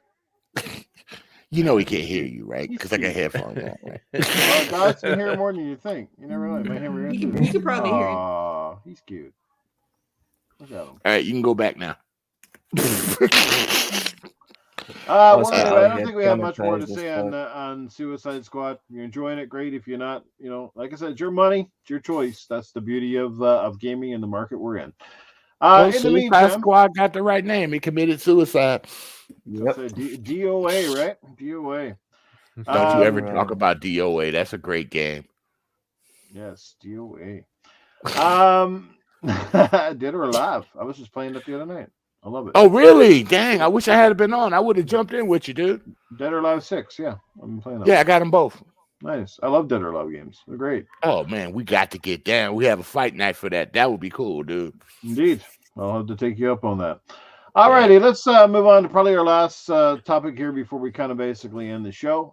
The whole 30 frames per second conundrum is back, and this time it's surrounding the game of Dragon's Dogma 2, which should be interesting to bring up this topic because I know Terry's been actually looking forward to this one, and she probably doesn't give a rat's ass. Neither do I, to be honest with you, because personally, look, depending on the game and the type of game, I'm not against 30 frames. Like 30 frames, yes, I know we've been spoiled at 60 frames, but sometimes games run just fine. And I'd rather a stable 30 frames that looks great than fucking just 60 and it's all over the board. I get it, but it's gonna constantly come up, and we're gonna hear this more and more all the time. Terry, I'll let you jump in first because I know you said on a couple podcasts back how excited you were for Dragon's Dogma 2, and it's just around the corner now. So, what's your takeaway? Obviously, they're saying they're pushing the RE engine pretty hard on this one. Okay, so yes, I am excited for it. I haven't been following it because I don't want to be spoiled or anything like that. So I've been avoiding like any kind of news on it for the most part. But I mean, 30 frames. Okay, so for me personally, I couldn't give a flying F if it's 30 frames. Why? I play on a freaking 1080p monitor. I don't. Okay, who cares? Okay, I'm not looking for 4K or freaking ray tracing and all the crap. I can't do it. My monitor can't do it. So I don't give a rat's. I'm not going to spend a whole bunch of money on a freaking monitor just so I can have a little bit of heightened freaking graphics. Who gives a flip? Is the gameplay good? You can have the prettiest game in the world, but if it plays like ass and it has a crap story, who cares how pretty it is? Right. All right. So now, Dragon's Dogma 1 was one of the ugliest freaking games I ever played, but you know what? It was freaking fun. All right. Go back and look at that game. That game looked like crap. All right. That game looked okay when it came out. It came out at the end, practically the end of the 360 generation, and it looked like a game that came out at the start of the freaking generation. The games that are coming out the same year, that game looked like Xbox One quality, practically, right? That game looked like it was 10 years too late. But you know what? It was fun as hell to play. So who gives a crap about 30 frames? The gameplay is king. Well, the new game actually looks pretty damn good. Oh, then why do we care if it's 30 frames or not? Okay, if people. Well, we'll have to bring Mental in on that because Mental's our PC guru and he's used to running everything at the max spec basically. So he likes his visual. Mental likes his frames. I like that gameplay as smooth as my head. It's gotta be. Yeah, no, it's. I mean, 30 frames. It's not my cup of tea. I don't I don't subscribe to it generally speaking, but it remains to be seen too. It might be a case like look at some of the classic examples like a Plague Tale Requiem came out at 30 frames. Oh, the consoles aren't powerful enough to do 60, etc., etc. Lo and behold, you fix the CPU bottleneck, suddenly 60 frames. There you go. So it's hard to say. I haven't seen the game. I don't know much about it, but we see this a lot this generation where there's optimizations that come at a later date, and it's always fixing a CPU bottleneck. So depending how much effort they put into that, I don't know anything about what game engine is it on? Is it Unreal 5? No, it's or is it Unreal 4? Oh, okay, for Dragon's Dogma, it's running the RE engine, the Resident Evil engine. Yeah. Okay. Well then, yeah, that's a fairly crisp engine, but all the RE games are pretty linear too, right? So it's. I was gonna say that's why, and they're lending this now to an open, sort of a bit of an open world aspect with a whole lot more foliage and more. That's the thing with Resident Evil games. Like the environments weren't very dynamic. Everything was pretty static, right? Yeah. That's how the first one was. It was open world. It's hard for me to think that that's a good enough reason to keep it from running at 60 frames per second, though. CPU bottleneck. If it's GPU bottleneck, well, they can always lower the graphics, right? If it's a CPU bottleneck, you've got a problem. It doesn't matter what you do on the graphics side. It's still going to be 30 frames if it can't push 60. You got to be able to put that data through, right? But we'll see. Once it's out on PC, then people will know right away if it's a problem with the CPU bottleneck. Like 99% of the games that have come out this generation, they're always weak on the CPU side. until they get that engine kind of sorted and end up finally using all 16 threads. So time will tell. Mental, remember when it was the other way around back in the day where PC games got ported to console, and then everybody complained about the performance on the console from the PC? Oh, yeah. Now the roles are reversed. Yeah, it's totally reversed. It's funny how that comes back around, don't it? I don't know. I just think people make way too much over like tech spec all the time. Like at the end of the day, Terry nails it on the head. Personally, I think as long as a game, is solid, it's fun to play. Spec isn't everything. It can be a bragging right. I get it. And do we all prefer 60? I don't think there's anybody who doesn't tell you they wouldn't prefer it, but it doesn't mean it renders games unplayable or unlikable. As long as it's not like the Nintendo Switch, which tried to hit 30 a lot of times, it could barely get 15 or 20. It was all over the board. I mean, that's based on the hardware and trying to push games that really weren't meant for that style of stuff. But look, man, if the game looks good, like I said in my comments here, like a 4K game, sometimes at 30 frames, it's got high-res 4K textures, lots of foliage, great shadows, ray tracing, all these fancy tech terms on the games. Some of those games run and look amazing. And at the end of the day, you're just wowed just because it's just so smooth. But I get it. If you're paying a lot of money for hardware, and especially too when the tech companies are touting the hardware, you start having expectations of what you think your games should be running. But sometimes it is limited by the hardware itself. Sometimes it's limited by the engine that they choose. And most importantly, sometimes it's limited by maybe the studio is building it. Some studios are just able to achieve incredible feats with very little, and other people seem to, need a lot. It's kind of like Call of Duty. Like their games don't really look a lot better than other people's first-person games, but they always need like fucking 3 hard drives to run a goddamn game. Right? Obviously, they don't know shit. 300 terabytes to download this game. Look at some of the best games we got from the past few years. I mean, look at Vampire Survivors. I mean, old school graphically, but people love this game. Look, It Takes Two, one game of the year. Yeah, not really graphically astounding, but it won game of the year. Mm-hmm. And gameplay will always be king. Look at Elder. What was that other one that was big? The one. Look at the Zelda games. Breath of the Wild, Tears of the Kingdom. Seafood. That's tradition. Oh, there you go. Pal World. Seafood again. You said Pal World? Oh my God! I'm telling Ham Solo. You said Pal World. All right. Oh, it's a big white fluffy guy. Oh, Terry's about to get one of her cats. Terry needs to go get biscuits. I actually have a chihuahua behind me. Oh, snap. She had a little doggy now. This has been the pet show tonight. Everybody's unleashed their pets except for Luke. Luke's going to bring in the fucking turtle now in a second. No, he's going to bring in the elephant. He's going to send you the elephant that he got parked. It won't fit. It won't. My pet won't fit in here. I have. Do you have a pet alligator? I have a pet lion. Listen, guys, it's 6 a.m. I need to go shower and go to work. Thank you so much for having me. Can I plug my stuff real quick? Go ahead, my friend. Appreciate you being here. Thanks for being a part of my final show. Yeah, and make sure to invite me for the next final show. You can find me every Tuesday at 4:45 on TSWS Gaming on the Lowdown, on Fridays at 4 p.m. Eastern as well on TSWS for bullsitting, and I upload regularly on TSWS on Sundays. Thank you so much for having me, Sir X Man. I still like you. I don't know why, but I still like you. Mental. Thank you so much. Thank you so much for the NVIDIA suggestion. I have already downloaded it. I'm gonna leave it installing when I go to work. And Cool Cat Terry, it was very fun chopping it up with you.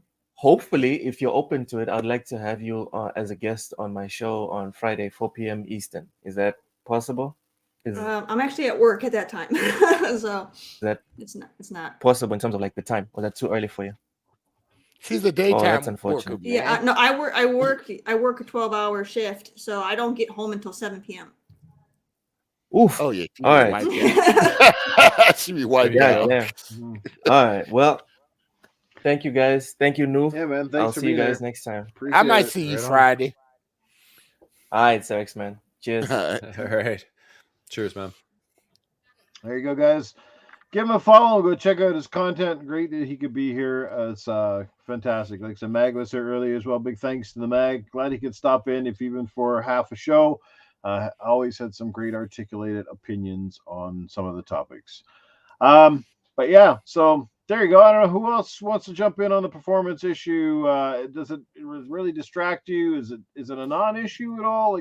Like is this going to keep Well- coming up every time a game falls a bit short, or is it just because of our expectations? What is it? I don't I was- care as long as the gameplay is king. Gameplay has always been the king since gaming back in the day. Even on the Atari, it's always been about the gameplay.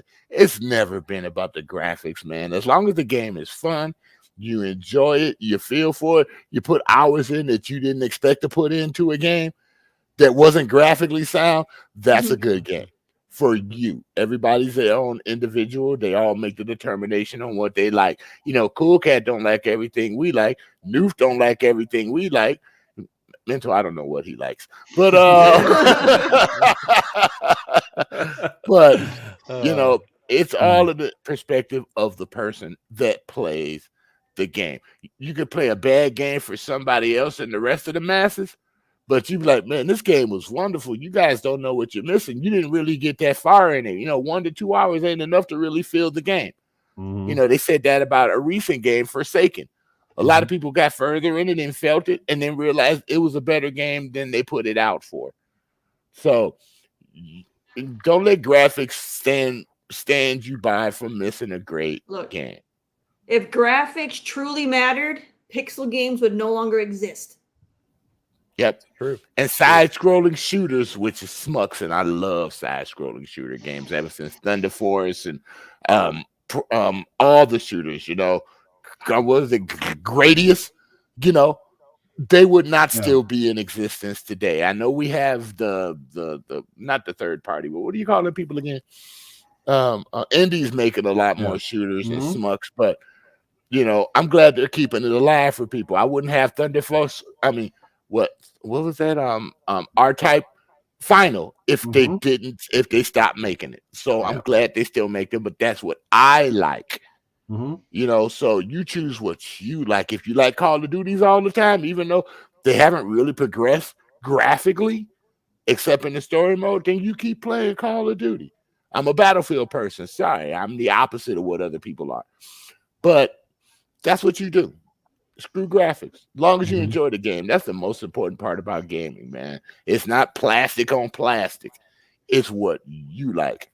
Or PC, which I have one too that's high powered. Mental, just letting you know that.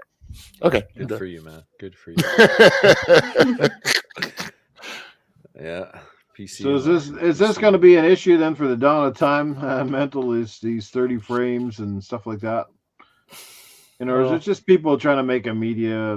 You know, trying to again look for clicks and you know, kind of feed the console war narrative. Like I said, if you're a PC guy and you've got some of the top end, you know, graphics cards and stuff like that, you're usually not worried so much because you, at the end of the day, you're going to get the most optimal performance. And they usually strive for a little higher. We get that. But as a console person, that's where it comes into play a bit more so than anybody else. Yeah, I mean, I you guys aren't wrong. 30 frames per second, it can be okay as long as it's consistent and the gameplay is there. It really doesn't matter. I mean, I played the Order 1886 here just recently. That was 30 frames per second. Had a great time. Enjoyed the game. You know, it can work. It's not a big deal. You know, I mean, the PC master race in me, yeah, I prefer higher frame rates. It's, you know, but you got to pay to play. And you want 140 frames per second, it costs money. Oh, that's so much fun at 140 frames. Oh my God, it's unreal. Yeah, it's you know, there's something to be said for that fluidity, but you know, the reality is it's not for everyone, and you know, consoles are a huge bang for the buck, and they're still great. I mean, I have the consoles, I love playing them too. It's all just relative, right? You're not wrong though. It's all about the gameplay, and it's as long as it's fun, who cares? Really, It's who cares? I want to say this. It's the TV manufacturer's fault. No gamer ever asks for 4K until the TV companies made 4K. No gamer has asked for 8K until they made it an 8K TV. And no gamer has asked for 16K until a TV company makes a 16K. Gamers are quite content with whatever the highest fidelity is at the time until some schmuck over on TV land decides, you know what? We can make something higher because stuff that goes on your TV programming doesn't work the same way as games do. But then gamers are like, yo, that TV does more than what my game has. Make it better. I you know what? I totally understand where Melo's coming from, though, because again, as a person who plays the majority of his games on a high-end PC, it is a hard time to take a step back, especially when you're talking about, say, a game that he's gotten used to playing on his PC that runs at 120 frames or higher, and then he steps back to the console version and it's down. I mean, I could say that even about the consoles. Look at the X. I could take my Xbox One X, for example, right, and my Xbox Series X. And I'm taking my Series X all day long, and largely in part because the One X is great and it pushes some games really hard, but the stability of the Series X is higher. Games run better, and they look, not necessarily sharper, but they definitely run better, and the whole hard drive spec, like of games loading at nearly almost an instant compared to the mundane, like 3 and 4 and 5 minute load times in some of those games on the Xbox One. So I totally get it. It's like I've been playing like some of those multiplats on the Switch, and I've been playing them on my Series X, like Fortnite, for example. And after you play Fortnite on the Series X and you go back and play it on the Switch, it's like, holy shit. It's like, it runs okay on the Switch, and if that's all you got, you probably don't really care because that's what you're used to, right? But when you play it at 60 frames like it's running on the Series X and it looks phenomenal, with the graphics are far more vast and lush, and the game's not chugging, and and it's so smooth that it's easier to aim and actually play. I totally get it. But again, it depends on the game, depends on the scenario, and I totally understand why he would see this at a different angle than a lot of us who tend to be primarily on console. And I think we're always going to have that sort of void. But again, it comes down to what you advertise a game. I think if it's a shooter, you should always aim. There's certain games that should always aim. And I think we've seen racers should aim for high frame rate, shooters, high frame rate. Action games, depending, like I said, if it's a quarter narrative, story-driven game, they normally don't release 60 because a lot of times you're just largely walking and shooting, and within a quarter where you're like surrounded by buildings and stuff. I think those games don't. If they run 60, great. You do notice the difference. Don't get me wrong, but it's not like detrimental. And I think, am I kind of hitting the nail on the head here, Mental? More or less, yeah. It's go ahead. Prime example, Starfield, right? Like. Playing on my PC, 100 plus frames per second. It was really hard to go and play on my console at 30. And it loads faster on PC. Oh my God, does it load faster? It does, yeah. All those loading screens. I had to go and play on the console for a while to understand some of the gripes, because what took literally a second and a half, maybe 2 seconds to take place on my PC was suddenly 6 to 8 seconds on the console, and then you're kind of going, "Oh shit, what's it doing?" Right? But there's the flip side of that is the people that think games like God of War don't have loading screens. That's just ridiculous, because every time you step into that portal, what do you think you're doing? You're walking down that pathway.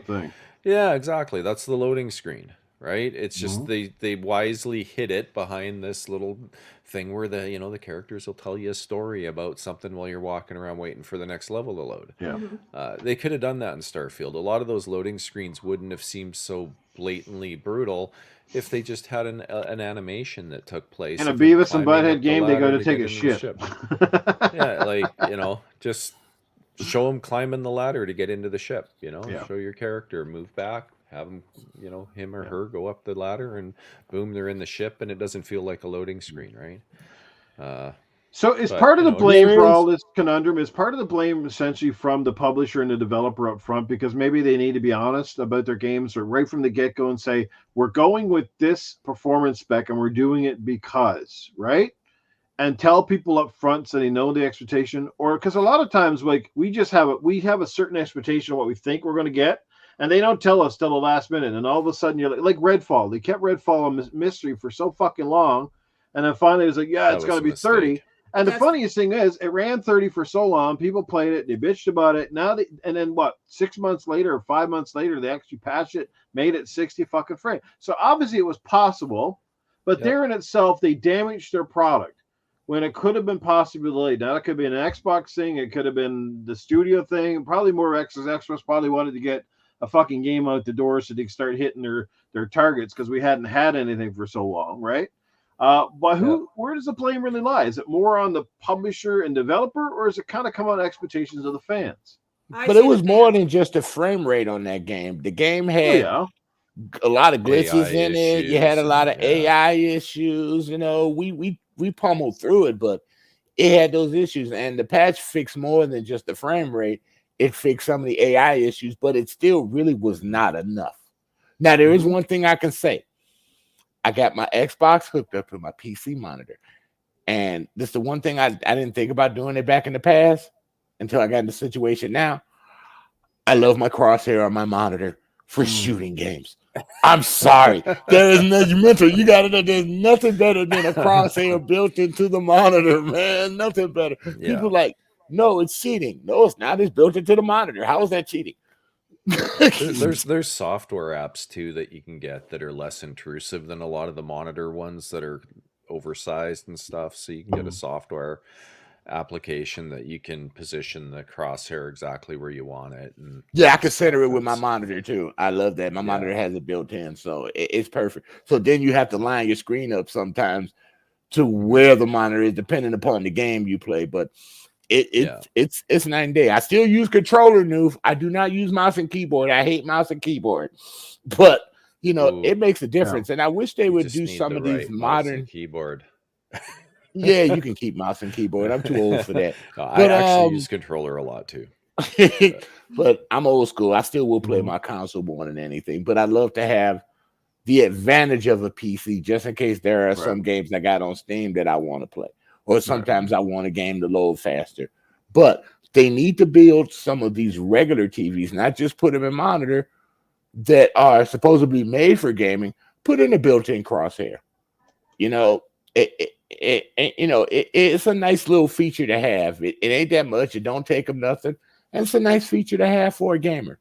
When you put yourself with a perfect gaming TV, but you don't include that or a variable refresh rate where you can control within the regular TV.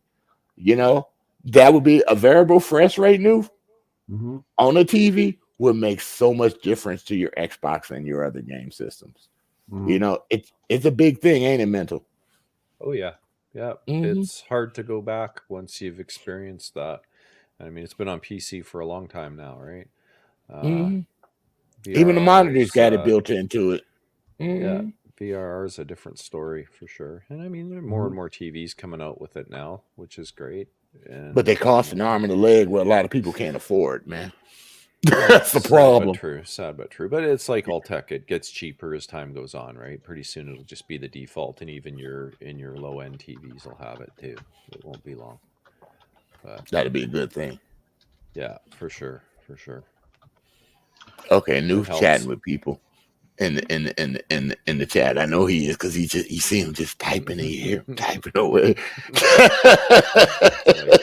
I was responding to a message. Like I said, I don't have much more to say on this topic. Like I said, it's kind of like beating a dead horse at this point in time. You know, it is what it is. At the end of the day, I think we kind of all agree on certain points and disagree on others. And, you know, I think wherever possible, just push the envelope. But, you know, depending on maybe your time, your budget, your team, your tech, there's a lot of factors that go into these games and how they end up ultimately. But the main thing is the smoothest experience possible, you know. And we certainly get it. The more that happens on a screen from an AI perspective, the more that's happening from an open world perspective, because you have to render a lot more environments. You've got moving parts. You've got AI in there. You've got a lot of computing algorithms. I totally get it why, especially the bigger and the grander scale of the games, the harder it is for these teams to hit those targets, you know, and they have to make these games so, you know, they run great on the highest common denominator, which is the PC and the highest spec, and they have to make sure that these games often run at least adequately on the lowest common denominator. That's always got to be a tough thing when you got teams that you got to build a product that's essentially got to run on so many types of devices, right? And that's probably one of the toughest challenges I'm sure that they face. But you know what? For the most part, most games are pretty good nowadays. Like a lot of games that come out, despite even some of the flaws. Like I personally never had a lot of issues with Redfall. I didn't have as many as a lot of people said they had, and even in terms of glitches, I didn't see a whole lot. I played the game not too long ago. I found it was okay. There's been a ton of games like that. As long as the games, at the end of the day, they're not groundbreaking or like the bugs aren't to the point where, like, which I had a bug when I was playing The Quarry. You guys familiar with that game, The Quarry? So I was playing through that game and went to load my save file and it got corrupted. So the whole fucking progress is gone. And it really bites because it's a story-based game. It's not like I could just load up a previous file. The whole fucking thing is gone. So, all those hours of playing through it is down the toilet. It's just like, yeah, it wasn't that far along. It's like, those kind of games, they're, they take you like 10 hours maybe to beat in total. So it's not like the end of the world, but you get the frustration, right? It's not like you can go back and play a previous checkpoint and maybe you only missed 20 minutes of a game. The whole fucking thing is done, right? Because of some weird corruption thing. So kind of weird, but that's the kind of stuff that bugs me. It's just groundbreaking stuff, but I can live with 30. I've gotten used to it for the most part. I prefer 60 when it comes to my shooters, especially because shooting games just feel right when the frames are higher. They look better. They play smoother. But yeah, at the end of the day, that's what it is. And like Dragon's Dogma, I'm pretty sure it's going to be Dragon's Dogma 2. I'm pretty sure it's going to be a pretty damn good game. I definitely want to give it a go when it hits, and hopefully Capcom has another winner on their hands. Yep. Yeah, I think that's all we can ask for as gamers is just more good games, man. I don't enjoy what you got and look forward to the future. Yeah, I think a lot of cases too, and AP kind of brings it up in the chat, but the Cyberpunk, right? Like, I'm going to give the developer a ton of kudos here because he stuck with it despite all the bad reception it got, despite everything that happened at the start, despite all the bugs and the flaws. They stuck with it. They kept nailing because they knew they fundamentally had a good product. They had a game that people were excited about, that they knew people wanted to play. And it's hard to say why things went the way they did. A lot of pressure to get the game out at the start, especially during a time when it already had several delays. There was a lot of pressure just to get this game out. And they tried to take advantage of coming out right on the verge of like the COVID stuff. And it was kind of an optimal time to get games out in front of an audience. But at the same time, people were working from home. There's a lot of issues. So kudos to that team, CD Projekt Red, for coming back and making what turned out to be a phenomenal game. And people say, like, awesome. I've been playing it and it looks and runs far better than it did at the start. Great world, so yeah, kudos to them, because not everybody has that opportunity to kind of go back and right the wrongs, but they stuck with it and they essentially almost like revitalized their product. Yeah, it's a great game. Highly recommend to anyone if you still haven't played Cyberpunk. It's my dog is crazy. And I guess last but least, before we go, it was kind of supposed to be one of my main topics tonight, but I kind of got lost in the shuffle. And that's just tomorrow, the first state of play from Sony in quite some time. How much is riding on this state of play tomorrow? Do they need to come swinging? There's a lot of speculation they're going to show off some Stellar Blade because that game's got to be close to completion. There's also some speculation about Rise of the Ronin, which looks awesome. If you're not aware, it's another samurai-style game, but it comes from Team Ninja, the people behind Ninja Gaiden. But they've also promised that this game will be more accessible, so you don't need to be like a master of crushing difficulty to actually play and enjoy this game, which I think is a good move on their part, because I think that not every studio needs to pigeonhole themselves into making games that only appeal to one masochistic style of player. So I'm kudos to that. I think that's great. Let more people enjoy their and they probably saw how much the success of Ghost of Tsushima played into all that as well. The game was phenomenally successful and did really well. So I'm pretty sure they were kind of like, yeah, we could probably sell like 5 million more copies of this game if it appeals to more than like 1.5 million that love Ninja Gaiden, Dark Souls kind of level difficulty. So, but anyway, what do you hope to see tomorrow from Sony? Do you think they need to come out with a strong show? Because they've been kind of silent and their fans are getting really antsy right now. If you're a place, I know I am. I mean, they haven't showed off much from VR. They haven't showed much first party. What do they need to do tomorrow? I know a lot of you I'd- don't play Sony too much, but what would you at least think they're gonna blow? Well, they better not, announce another remaster, Remaster. of the game, of a Yes. game that was out last gen. You know what I mean? Thank you, Terry. Don't, Thank you. Don't Yeah. don't come swinging Please. with that God of War 2018 remaster. Oh, jeez. God damn, they just might. Took You the never know. words They might right out fucking of my mouth. remaster that one again. Yeah. I guarantee the original God of War trilogy will probably get a fucking triple remaster now. Now that the Tomb Raider one's getting one. I would do that.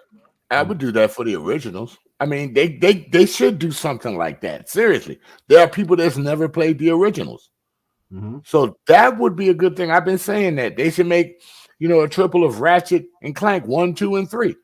Remaster that and bring it back. Remake, yes. Remaster, no. I just don't want to see the same shit with a high resolution. Just Well, and- but a lot of people haven't never played it, so they never experienced it new. And keep it at a low price. Don't make it $70. Do it like Tomb Raider did and some other games do. Keep it at 30 and 40. You make more money.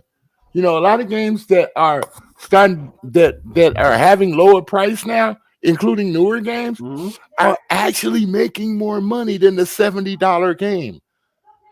Like I said, Sony needs to know we're in a bad economy.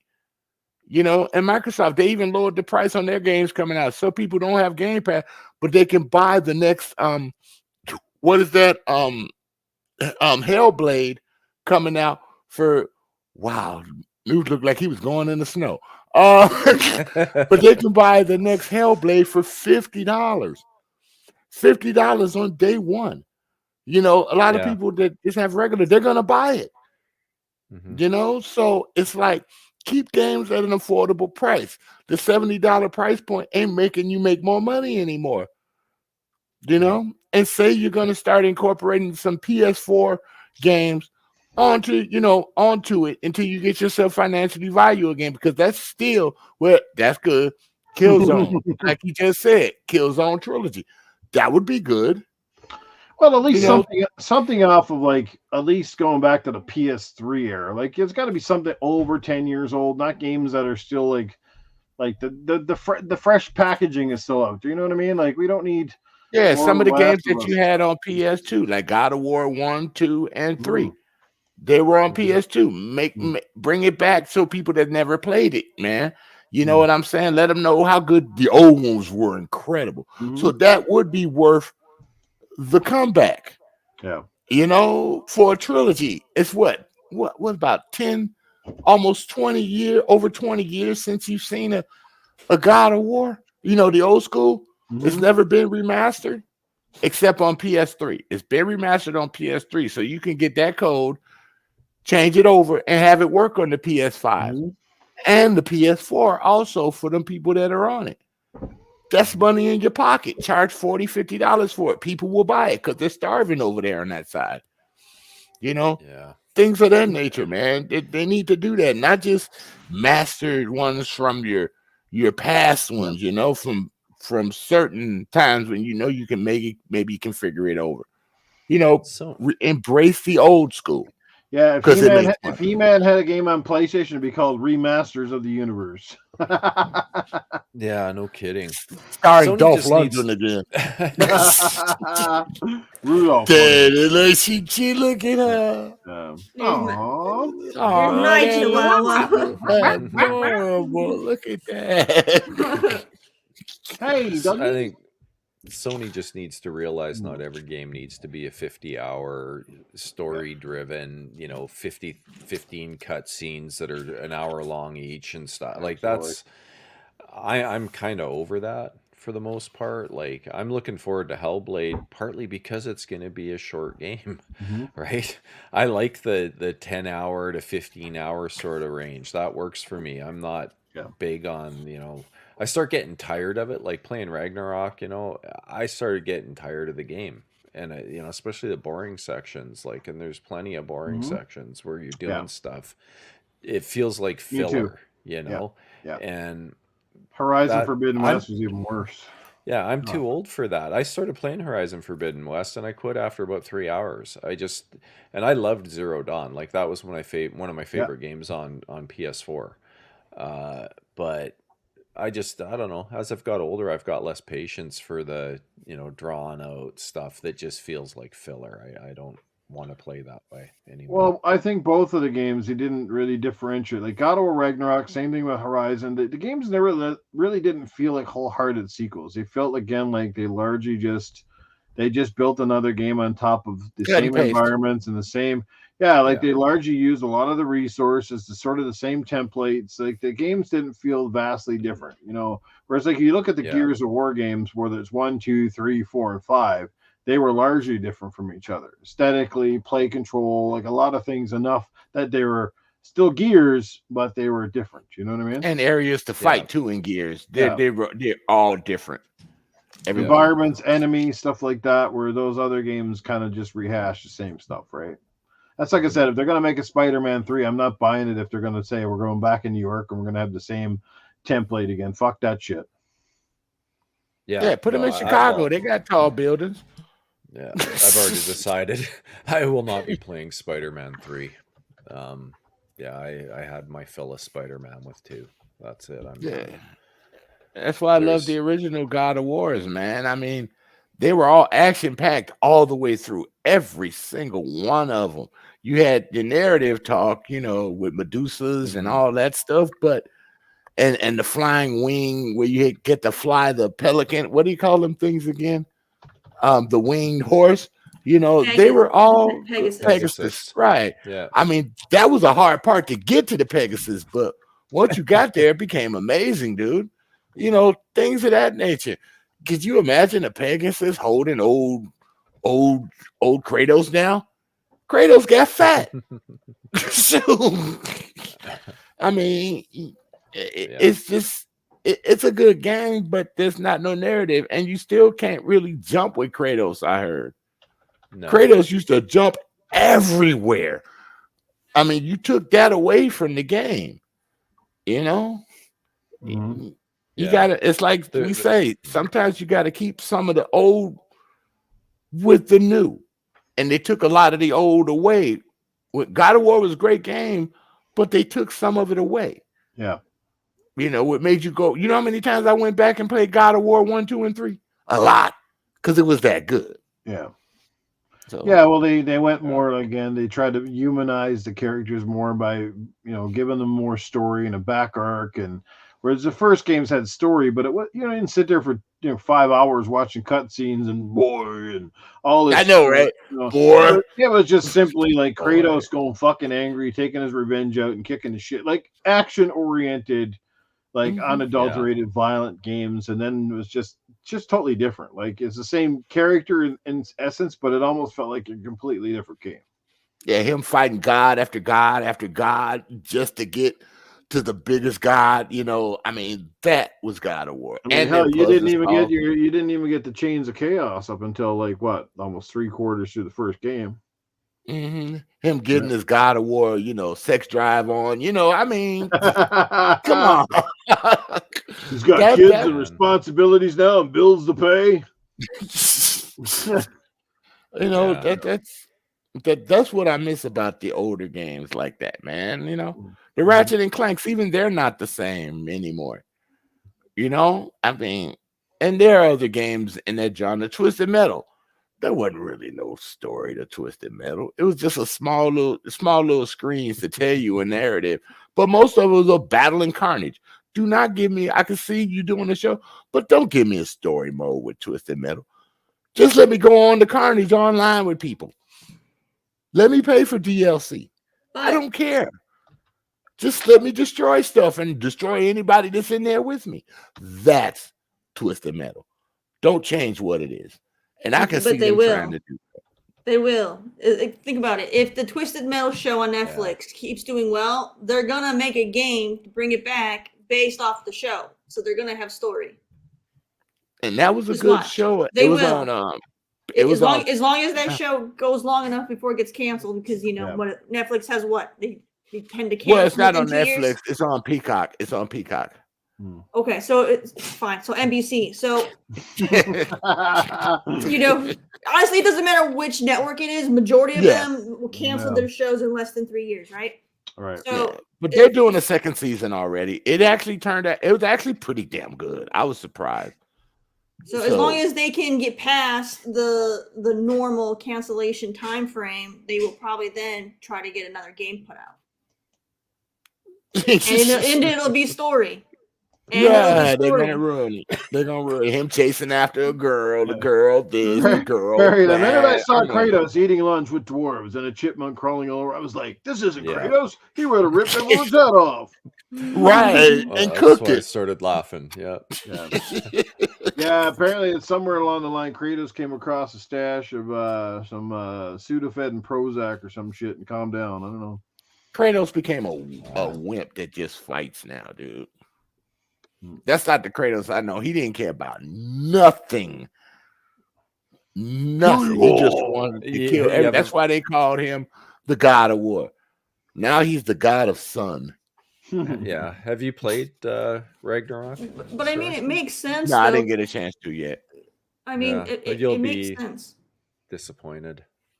Oh, well, good. I won't get it when it comes on PC. I love the first game and finish it. The second game, I haven't even finished it yet. Like, it's just, I'm kind of like mental. Like, I got so far in it, and I just kind of start losing it. It's just like, It's been a long time since I'd fallen asleep while playing a game, and that happened twice playing that game. But think about it, though. The reason why he was so angry is because his family was killed, and he wanted they were revenge murdered. for it. So now he has family again, and he's pacified because that's all he wanted was family. His family was taken, and now he got it again. So he's content. All he wanted was family. Yeah, his family was killed by Zeus or Hades, I think, in the first one.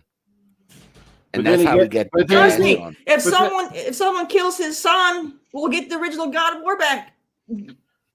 But then it's funny. Yeah, he had in Ragnarok, it just didn't happen. He had a kid with that girl from Ragnarok or from whatever from the Norse mythology, and they had the kid, and then she's trying to kill him. Yeah, he's going. I think his son is about to become Loki, if I remember. I heard some of the stories. That's right. Yeah, but then she's trying to kill him because apparently, because Kratos goes out and kills the fuck's his name. Kills her brother or whatever. Ares? Oh, yeah. Baldur. Yeah. She killed Baldur. It was her brother. Yeah.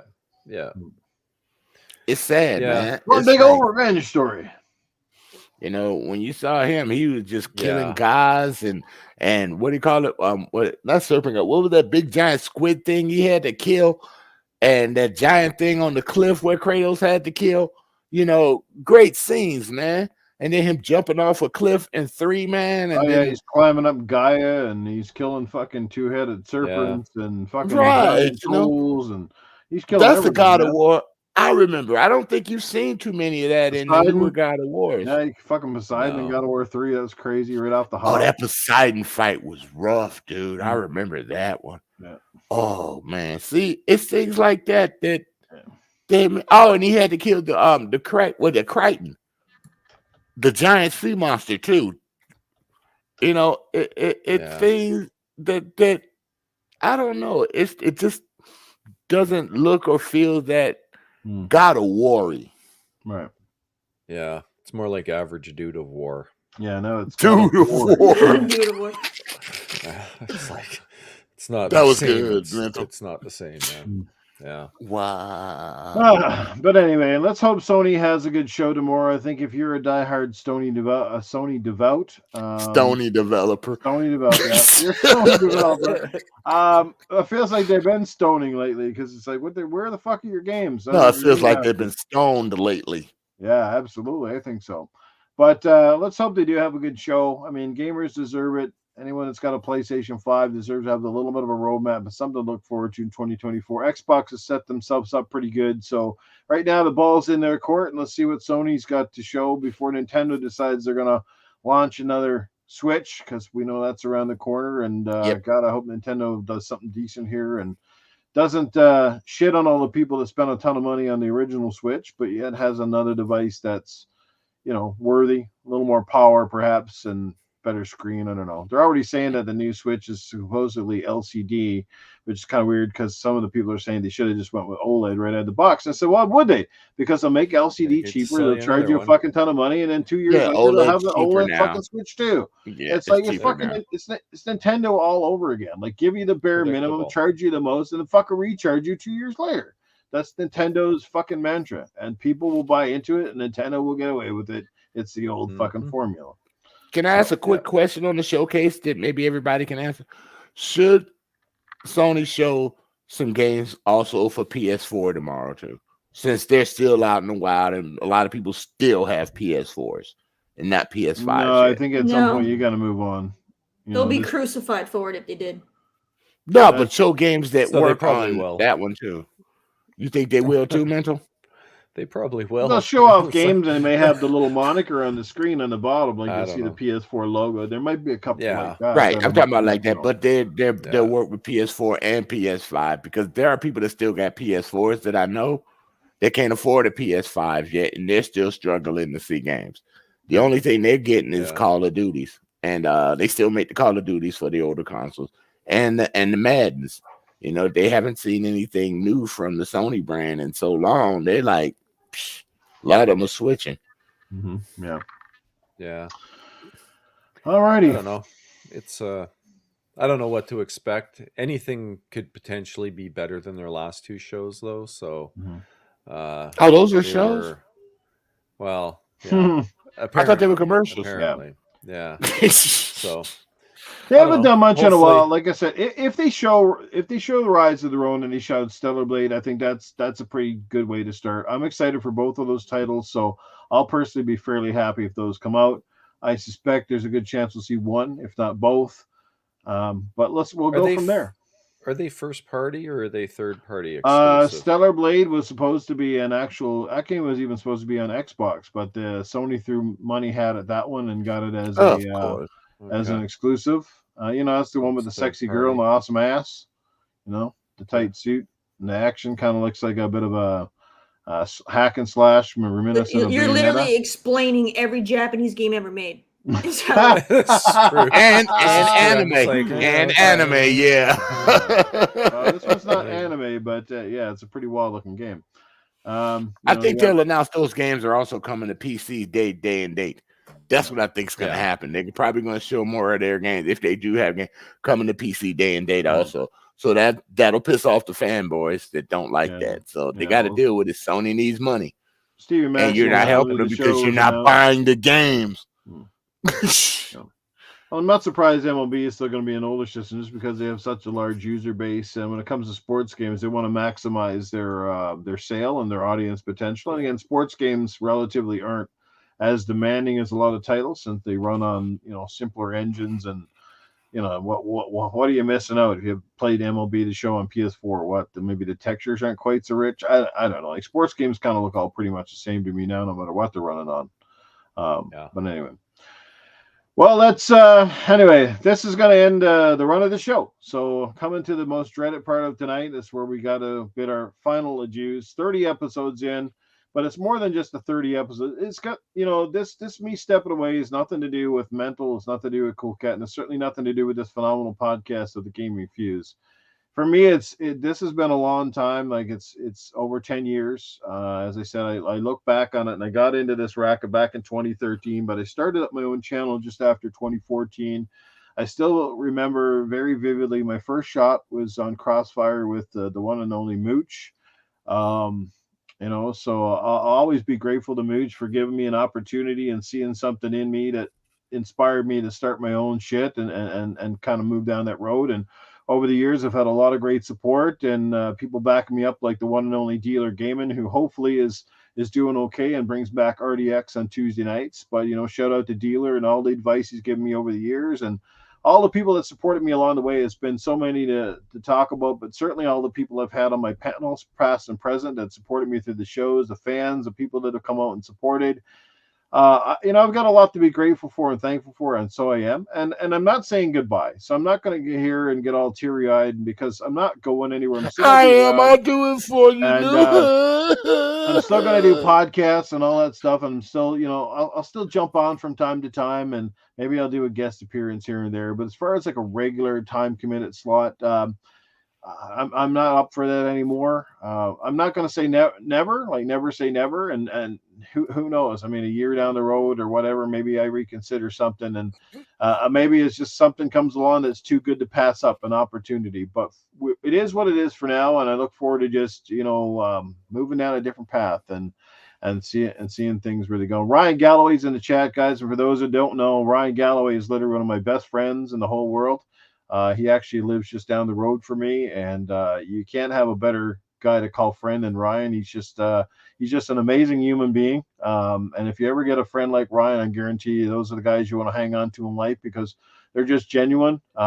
He's always had my back, and he's been a great guy. But everybody here, like this entire, like I said at the top of the show, you guys, Doggy Dog 420 and Timothy Dixon, Sir X Man, Jago Kuken, Talus Ray, Dravenero, goddamn, Joan Dunmore, and Dunmore, Jesse Derby, Splendiferous, RWK, Matty Burns, Legendary Yobi's in the chat tonight. It's awesome seeing here. Great dude, man.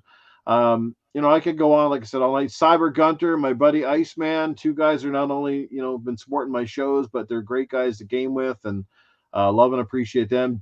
One of my newest friends, and apparently I didn't know he's been a fan of my work for a long time, was the Game Complainers, aka Perry, Fred, Anthony, awesome guys. Game Complainers Wednesday night, great podcast.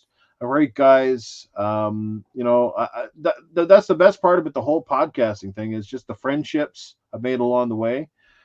They've been phenomenal. And like I said, I've certainly got a good grasp of who some of my true friends are, and some of the people I think have certainly dug the knife in pretty deep. And that's part of the reason I kind of want to step away between all the game bullshit and fucking the console war bullshit and the fucking fakes and the frauds and fucking having to compete with 40 goddamn thousand fucking podcasts. Like, Jesus fucking Christ. Like, 40,001. Jesus, it's like every time I turn around now, it's a podcast and the same guy with another podcast and another podcast. And I ain't saying nobody can't have a podcast, but Jesus, take a night off. Holy fuck.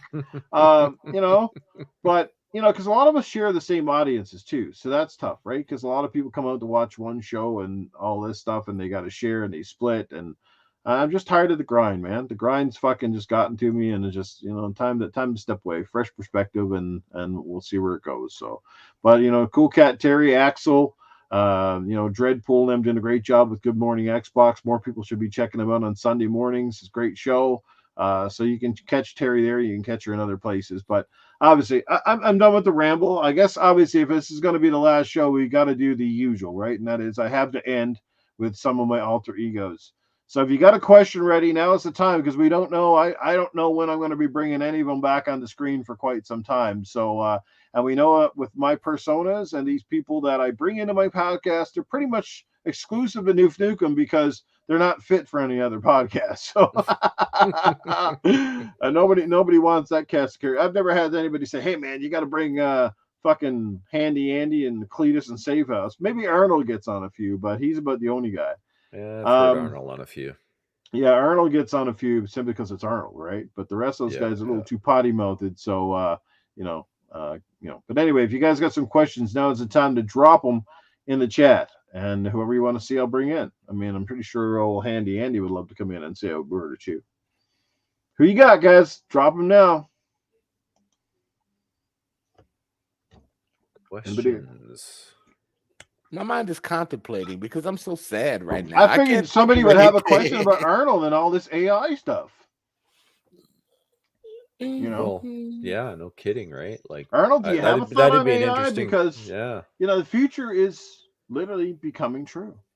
We're all so sad right now. It is crazy. It is very crazy that here we are in 2024, and I swear to God, it feels like the Terminator is happening, like right in front of our eyes. I mean, like Skynet is literally just years away from self-awareness, and pretty soon they're going to drop in the bombs on people right now. Nuke Nukem is always dropping the bombs, but they're usually in his pants when he's on the podcast. He's dropping the bombs. You can usually smell them. I can't stand it. But in the meantime, like, AI is scary. It's scary real. Pretty soon there's going to be someone looking for Sarah Connor. But unfortunately, you don't have to go and open up a thick phone book and run down your finger anymore. Now there is no phone book. Now you've got the internet. You got the Google searches and all that stuff. Heck, if you go on Facebook, there's probably like 4 million Sarah Connors. In most of the cases, some are bangable, some are not. Some you do want to kill. But anyway, AI is real. It is coming. It's coming up very fast. Make sure that you get your asses ready because it's coming for you. Hey, Arnold.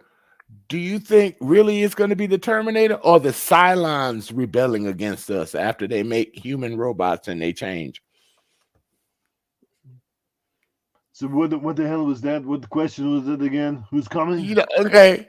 Do you know if it's going to be either the Cylons or the computers turning against us? Because Cylons are nothing but giant computer robots that take over everything over time. Would you rather have the Cylons or the Terminators? Who the fuck want the Terminators? They're relentless and they're coming at you. And you're gonna need a whole lot more than a bunch of pussies out there swinging fucking nunchucks made out of sausages to kill them all. It's not going to work. I mean, this world has gotten very soft. It's gotten very soft. It's like a limp dick motherfucker. So now get ready. Don't let the Terminators. You've never seen Battlestar Galactica, have you, Arnold? No, that was before my time. I think I was. Oh, Jesus Christ! You got to see the latest one. We got one coming in versus for RWK. He's dropping a super chat with a question. Ooh. Arnold, will you release your 4K with the maids called Sperminator? Yes, it's going to be a great movie. It's called The Sperminator, and I am going to be in it, and I am going to be looking for Sarah Donna. Sarah Donna, I'm coming for you. Oh God, did that mean he's going to squirt his hose everywhere? The game complainers wanted to know, Arnold, what do you want to see at the State of Play tomorrow? She wants my Uzi 9mm. I'm going to give it to her. It's oozing 9mm, all right. That plays plasma rifle in a 40-watt range. Oh, good shot, Mental. Somebody's watched his original movie. Yeah. Please. Man, we got a lot of Arnold shit coming in here. Yeah, what's going on here? Yeah, game complainers wanted to know, Arnold, what you hope to see at the State of Play tomorrow. I want to see anything that's not a goddamn remaster. I swear to God. Like, honest to God, I'd rather another 100 Terminator movies before I see one more remaster from Sony. I mean, these guys are getting crazy. They're spending all this money just to give a few more pixels on the screen. Honest to God, it's just like putting ketchup on the same old eggs. I don't want it anymore. We're tired of looking at the game. You make great games and nobody's going to debate it. But it'd be like, bringing out the Terminator in 720 and then in 1080 and then in 4K. I mean, the movie is the movie and you're going to enjoy it. But at some point in time, you want to see something a little better. You want to have more experiences. I don't want more remaster. Right on. Wow, that was deep. Yeah. So there was a question here for Handy Andy from Draven Nero. Handy Andy, do you think you'd be a better president than Trump or Biden? I'll bring on Handy Andy in a second because we got a special guy coming on to say hello to a special person in chat. And that's Jesse Derby who's saying goodbye to Cletus. Well, don't worry, Cletus saw you, Jesse. Well, yes, this is a sad day. I mean, it's a sad day that this podcast is going to close, but it doesn't mean Noof Nukem is just going to pack all his bags and get up and run out of town. Noof Nukem's still going to be around. He just ain't going to be farting as much as he used to be. He's got other things he's got to do, and maybe I'm going to start up my own podcast or the Cletus Show. What do you think of that? Could you guys handle me for 60 to 90 minutes? Just to rage it off and the shit that's going on, I swear to God, I could do my own fucking show, let me tell you, and people would like it.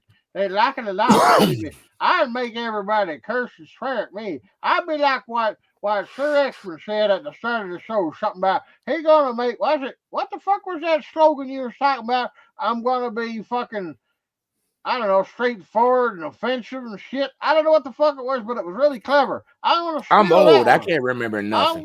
I was to start my own podcast. It's called Fucking Big Fingers and Three Teeth. That's what it's called. Yeah, something like that. Maybe that's what I'll do. But anyway, Jesse, you've been awesome, man. Thanks for supporting Noof Nookum all these years, because he appreciates it. And he's seen all you guys in the chat. And yeah, he's going to spend a little more time on his Nintendo, I guess. Yeah, something like that. Hey, Ooh, hey, there you Cletus, go. No. you think the world's ready for a raunchy show with Noof and Sir X-Man hosting the show? You think they're ready for that kind of thunder?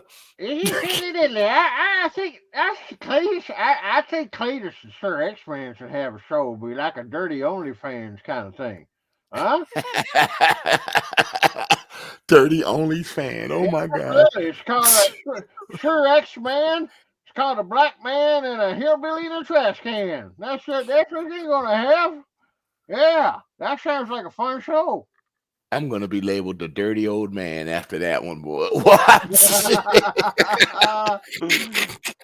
Chase Jones, my good brother Chase is in the building. Look at that. Everybody's showing up now that Cletus and them are here. Would you let Vince McMahon defecate on you for $3 million? Well, really, I tell you this, for $3 million, that guy could shit in my eyeballs and I would put up a pink eye for a month. I could tell you what, $3 million, I could do a lot of stuff with $3 million. I don't even have the creative mind to even think what I can do with $3 million. I mean, my God. Man, I don't even know where to start on that one. I might have to buy myself a new outhouse and a speedboat. You know what I'm saying?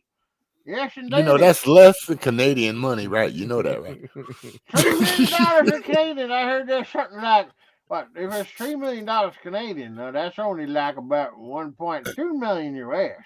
Oh, Jesus Christ. Oh, It's not that bad. Canadians.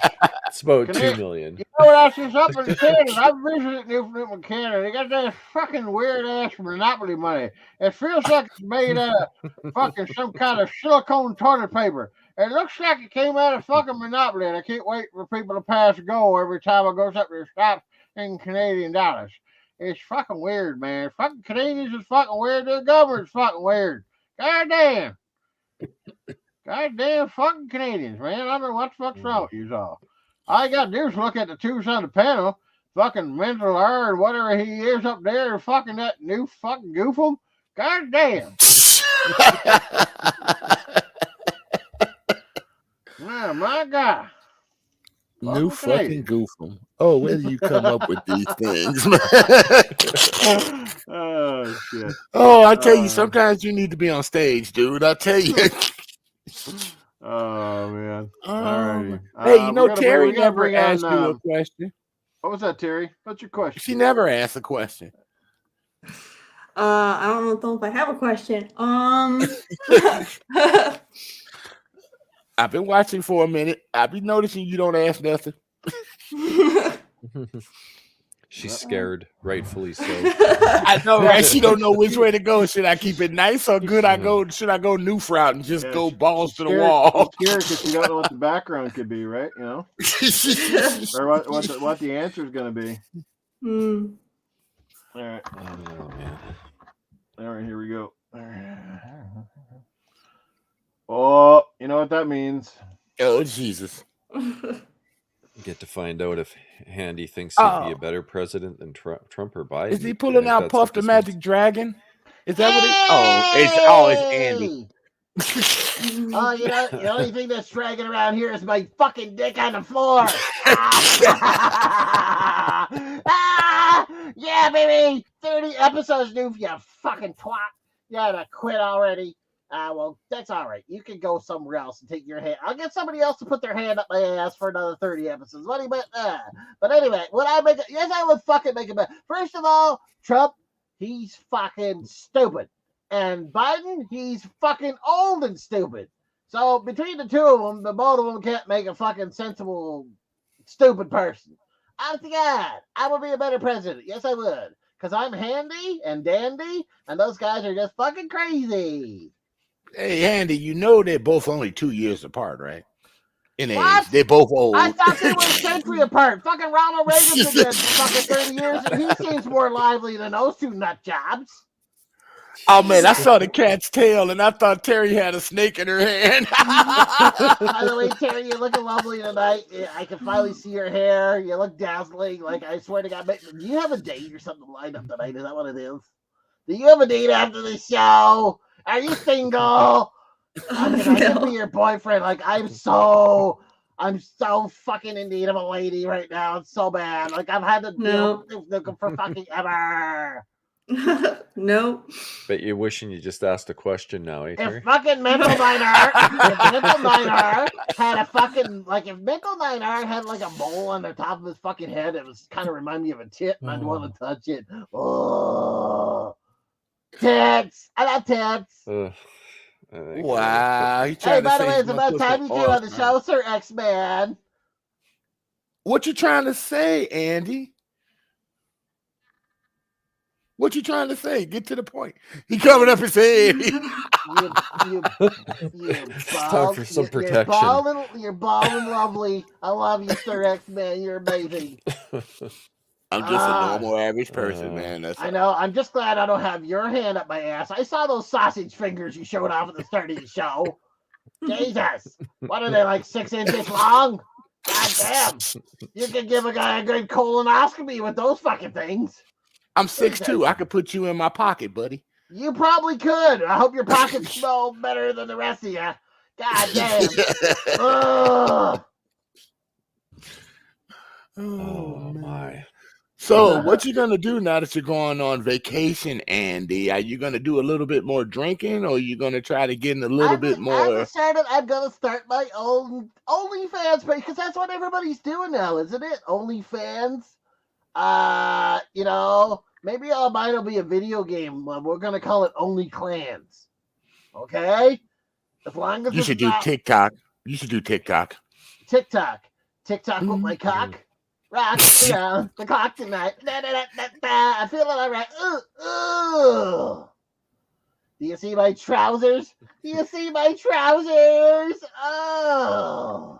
Why are you covering your eyes? Am I that repulsive? Oh my God. Because I'm actually thinking about you on TikTok, and that actually probably would be large. Terri just showed off a big fluffy pussy. Ah! It probably would do well. Wouldn't it though? Yeah. That's biscuit. Yeah, that's your calling right there. Biscuit basket, diddle in a tasket. Ah! Mental, You defend a lot of people out there, that's for sure. Mental, you're starting to remind me of that dude off the Infamous game. Are you gonna like start casting lightning bolts from your hands? Oh, that'd be a treat. I'd love to. That would be really a treat. It'd be a shocking discovery. Yeah. It's always my favorite. That's why I've always preferred the Sith over the Jedi, right? The old lightning out of the... Yeah, that was pretty cool. The Shith. That's what I would call him, the Shith. I am part of the Shith. I smell bad. Welcome to the dark side of my asshole. Oh, my. Luke Skyjacker. Reed Chase Jones. Princess Leia. Hey, Leia. Princess Leia. The Ecox. Ecox are coming to get ya. I thought that was Ewoks. No, it's Ecox. That's like an e-commerce wicket. That's an e-commerce one. Yeah, this is what it is. But anyway, guys, this has been awesome. You guys are awesome. This chat is fucking awesome, but I can't keep everybody here all night, okay? Because people got to get up at work in the morning, and I'm going to be unemployed after tonight. I have no more podcasts. Oh, man, you can't get the breakfast pancake special in the morning anymore? Hey, look, did you notice my head on this angle? It kind of looks like somebody didn't shave their fucking nether regions. It looked like a horse's tail. Hey, Andy, it looks like a horse's tail, dude. It does look like a horse's tail. Anyway, guys, it's been amazing, but I'm gonna hand it over to Noof now. Thanks, Noof, for everything. Love ya. Maybe we'll see you again sometime. Anyway, Mental, you're awesome. Terri, you're amazing. Sir X-Men, you're pretty fucking Thanks, cool Andy. yourself. Thanks for being a guest on the show. Love you all, everybody. To the chat, I will miss you. We'll see you sometime. Just don't know when. But take care, everybody. Maybe yeah, never mind. But anyway, you're awesome. Thanks for coming out. We'll see you soon. Bye. Bye, Andy. Go bury your head in between some legs, Andy. You'll be all right. Oh man. Anyway, guys, yeah, it's been an awesome show. One more word, I guess, from one more guy, because we got to get at least everybody in here, right? So, yeah, it wouldn't be a 30th episode without this guy here with the raspiest ass voice and podcast. And I am talking about the one, the only Safe House. What is up, you bunch of cock asses? Cock asses. Now, because we got a lady on the panel, I guess we call her cunt asses. But anyway, yeah, man, I just want to come on and say it's been a phenomenal ride. But I'm kind of glad it's over because I swear to God, my laryngitis is going to kick in. It's going to kill me. All right? There ain't no throat lozenges you can give this guy that ain't going to sound like I swallowed nails and a bunch of prison cocks while I was out there. You know what I'm saying? That ain't bad. But anyway, get that fucking crazy ass smile off your face, Sir X, man. I see what you try to laugh behind them eyeballs. But anyway, this fucking panel, this chat, you guys are awesome. 30 fucking episodes. I'm glad I just made it back, at least for one. Because I used to be on Gaming After Dark, and now I'm on this fucking crap. What the fuck? Anyway, but I know I'm glad to be here. I'm glad that we got a shout out, though, to fucking one and only Mr. Goddamn fucking Titan Drago. Because he started this shit with Dogma, and then the motherfucker grew a pussy and took off. That's all I'm going to say. But, yeah, him and the guy, I bet he took off in this podcast because he didn't find enough time to play fucking Smite. Because that's all he talk about. Smite this, Smite that, Smite something else in Call of Duty. Swear to God. I bet you he's got Smite tattooed on his left nut and fucking Call of Duty on his right. That's how much he into that man. But anyway, what safe house would you feel safe in Vince's bedroom? How the fuck would I not feel safe in Vince's bedroom? He's surrounded by some of the biggest ass dirty motherfuckers on the planet. I mean, I feel safe around Vince McMahon because them motherfuckers, they're big ass wrestlers, man. I'm pretty sure most of them can handle themselves. Vince just got to call in the fucking Undertaker, let me tell you. You be casket riding, let me tell you out of there. I feel totally safe with Vince McMahon, let me tell you. You can't believe every fucking thing you hear because everybody's out to get the almighty dollar. They will come up with all sorts of shit. They would tell you that you had a shit on them just so that fucking they can get some money from you. You know what I'm saying? Now, don't trust all the shit that you hear and see. I feel bad for fucking rich people because everybody want to sue their asses. They can't even look at people now and say hello before some kind of fucking harassment. And you know what's in the word harassment? The word ass. They all asshole cock asses. You know what I'm saying? So no, don't fucking listen to all that shit. Fucking goddamn money hungry motherfuckers. That's all doing that shit. It doesn't matter. You're sports star, rock star, fucking cock star. Doesn't fucking matter. You got fucking money. They all coming for you, baby. You got to record everything. You got to go for dinner. You got to record when you order it. Because if you ask for a double fucking cheeseburger, they might get fucking offended because you want too much meat on that sucker. You know what I'm saying? Like, it's fucking bad, man. So, hey, Safe House. Record all your shit. Put it down right. Safe House, I got a question for you. Do you think a real man should know how to use the axe and chop wood? Fuck yeah. If you can't fucking chop wood, you shouldn't even have wood. You know what I'm saying? Yeah, you can't be a loner without a boner up in this world, baby. You got to know how to shoot a gun, have fun, fucking cut a log, swing a log, chop a log, skin a log, fuck a frog. It doesn't matter, man. But you gotta know what the fuck you're doing, man. Let me tell you. That's what you got to do, cock asses. You know what I'm saying? Like, men got to hold up because, man, they gotten a little bit feminine in the last 20 years. That's because the women, they all want nice men. They want women to be feminine. And then all of a sudden, then they're complaining because they're too fucking feminine. Right? What the fuck do you want? You want a man or do you want someone that acts like he thinks he's a man, but he's a pussy willer? What the fuck do you want? I don't know, man. People are weird. This whole fucking generation is fucking weird. You know, that's what happens when you fucking grow up on games like fucking Fortnite and turn you all into a bunch of weird-ass pansy whackers. God damn it. That's what fucking happened. Y'all a bunch of pansy whackers doing them fucking fruity loopy dances. You know what I'm saying? Like, Jesus fucking Christ. I got fucking kids fucking in the middle of the street doing a fucking swing or luha, whatever the fuck they call that shit now. When you take Master Chief as a fucking Fortnite character, you know you're bringing your kids up wrong. Okay? That's like fucking, what, you gonna put Jesus in Fortnite and he come from there first? No, motherfucker. No, you get your shit straightened out, I tell you, man. You get your shit straightened out. Honest to God. It's fucking Gears of War, not Quiz of War, baby. Come on, let's go. All right. Anyway, I think that's enough for Safe House Sam. We've I think so. Yeah, I think so. He pushed the edge of the envelope today. Playing the music, he's talking more than Christopher Judge. Jesus Christ. Oh, man. Anyway, everybody, it's a great show. Glad you enjoyed it. Number 30 episode in the books. Let's let everybody get out of here. Again, thanks to all the chat. You guys are absolutely phenomenal. Can't say that enough. Most of you are beyond just coming out to the show. Your family, your friends. And I do want to reiterate something before we get to the outros. Last one, I promise.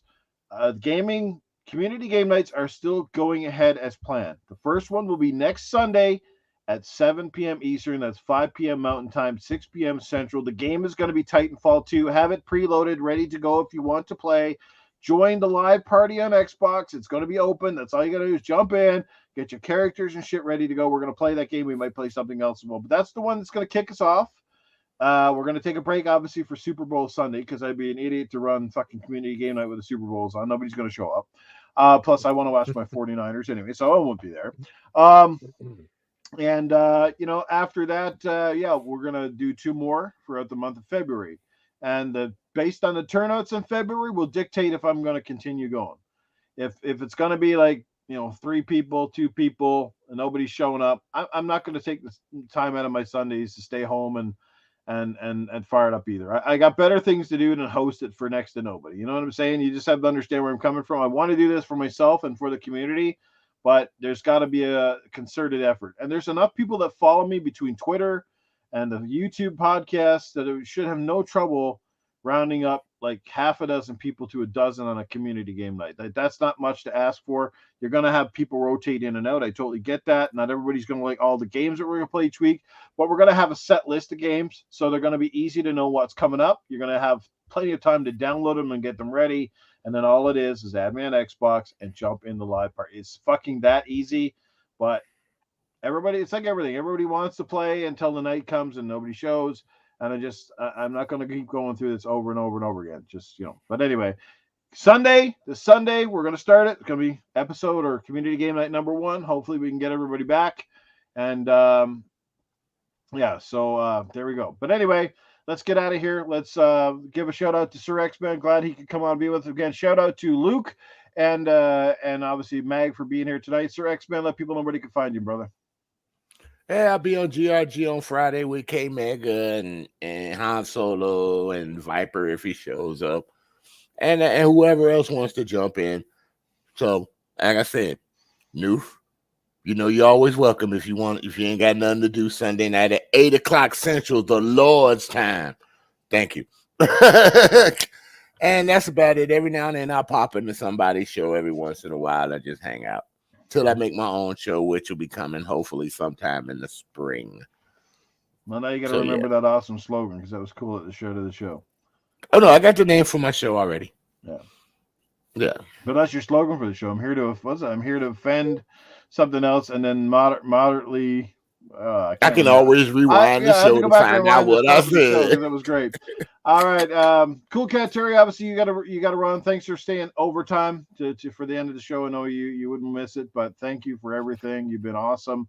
And like I said, never say never. We never know what's going to happen in the future, but for now, this one is put to bed, and we'll see where things go. But thank you for all your contributions. I wish you all the best of luck with Good Morning Xbox and all your projects. Let people know where they can find you. Sorry, my dogs are barking. But you guys can go ahead and catch me over on Sundays and Good Morning Xbox with the iconic. I'm sorry, just when I was muted. We got dogs, we know. Right, so you can catch me over on the Iconic Video Games Podcast Sundays. And then I also I'm going to be doing my Twitch more often on Sundays after Good Morning Xbox is done. Skull and Bones is right around the corner, so I will be streaming that a lot. And I'm just gonna wrap it up because she's going nuts. Yeah, all right. He wants to go outside. That's what that is. So, but yeah, you guys are awesome, and I do appreciate the time that I got to, do shows with New, and so thank you so much for all the opportunities.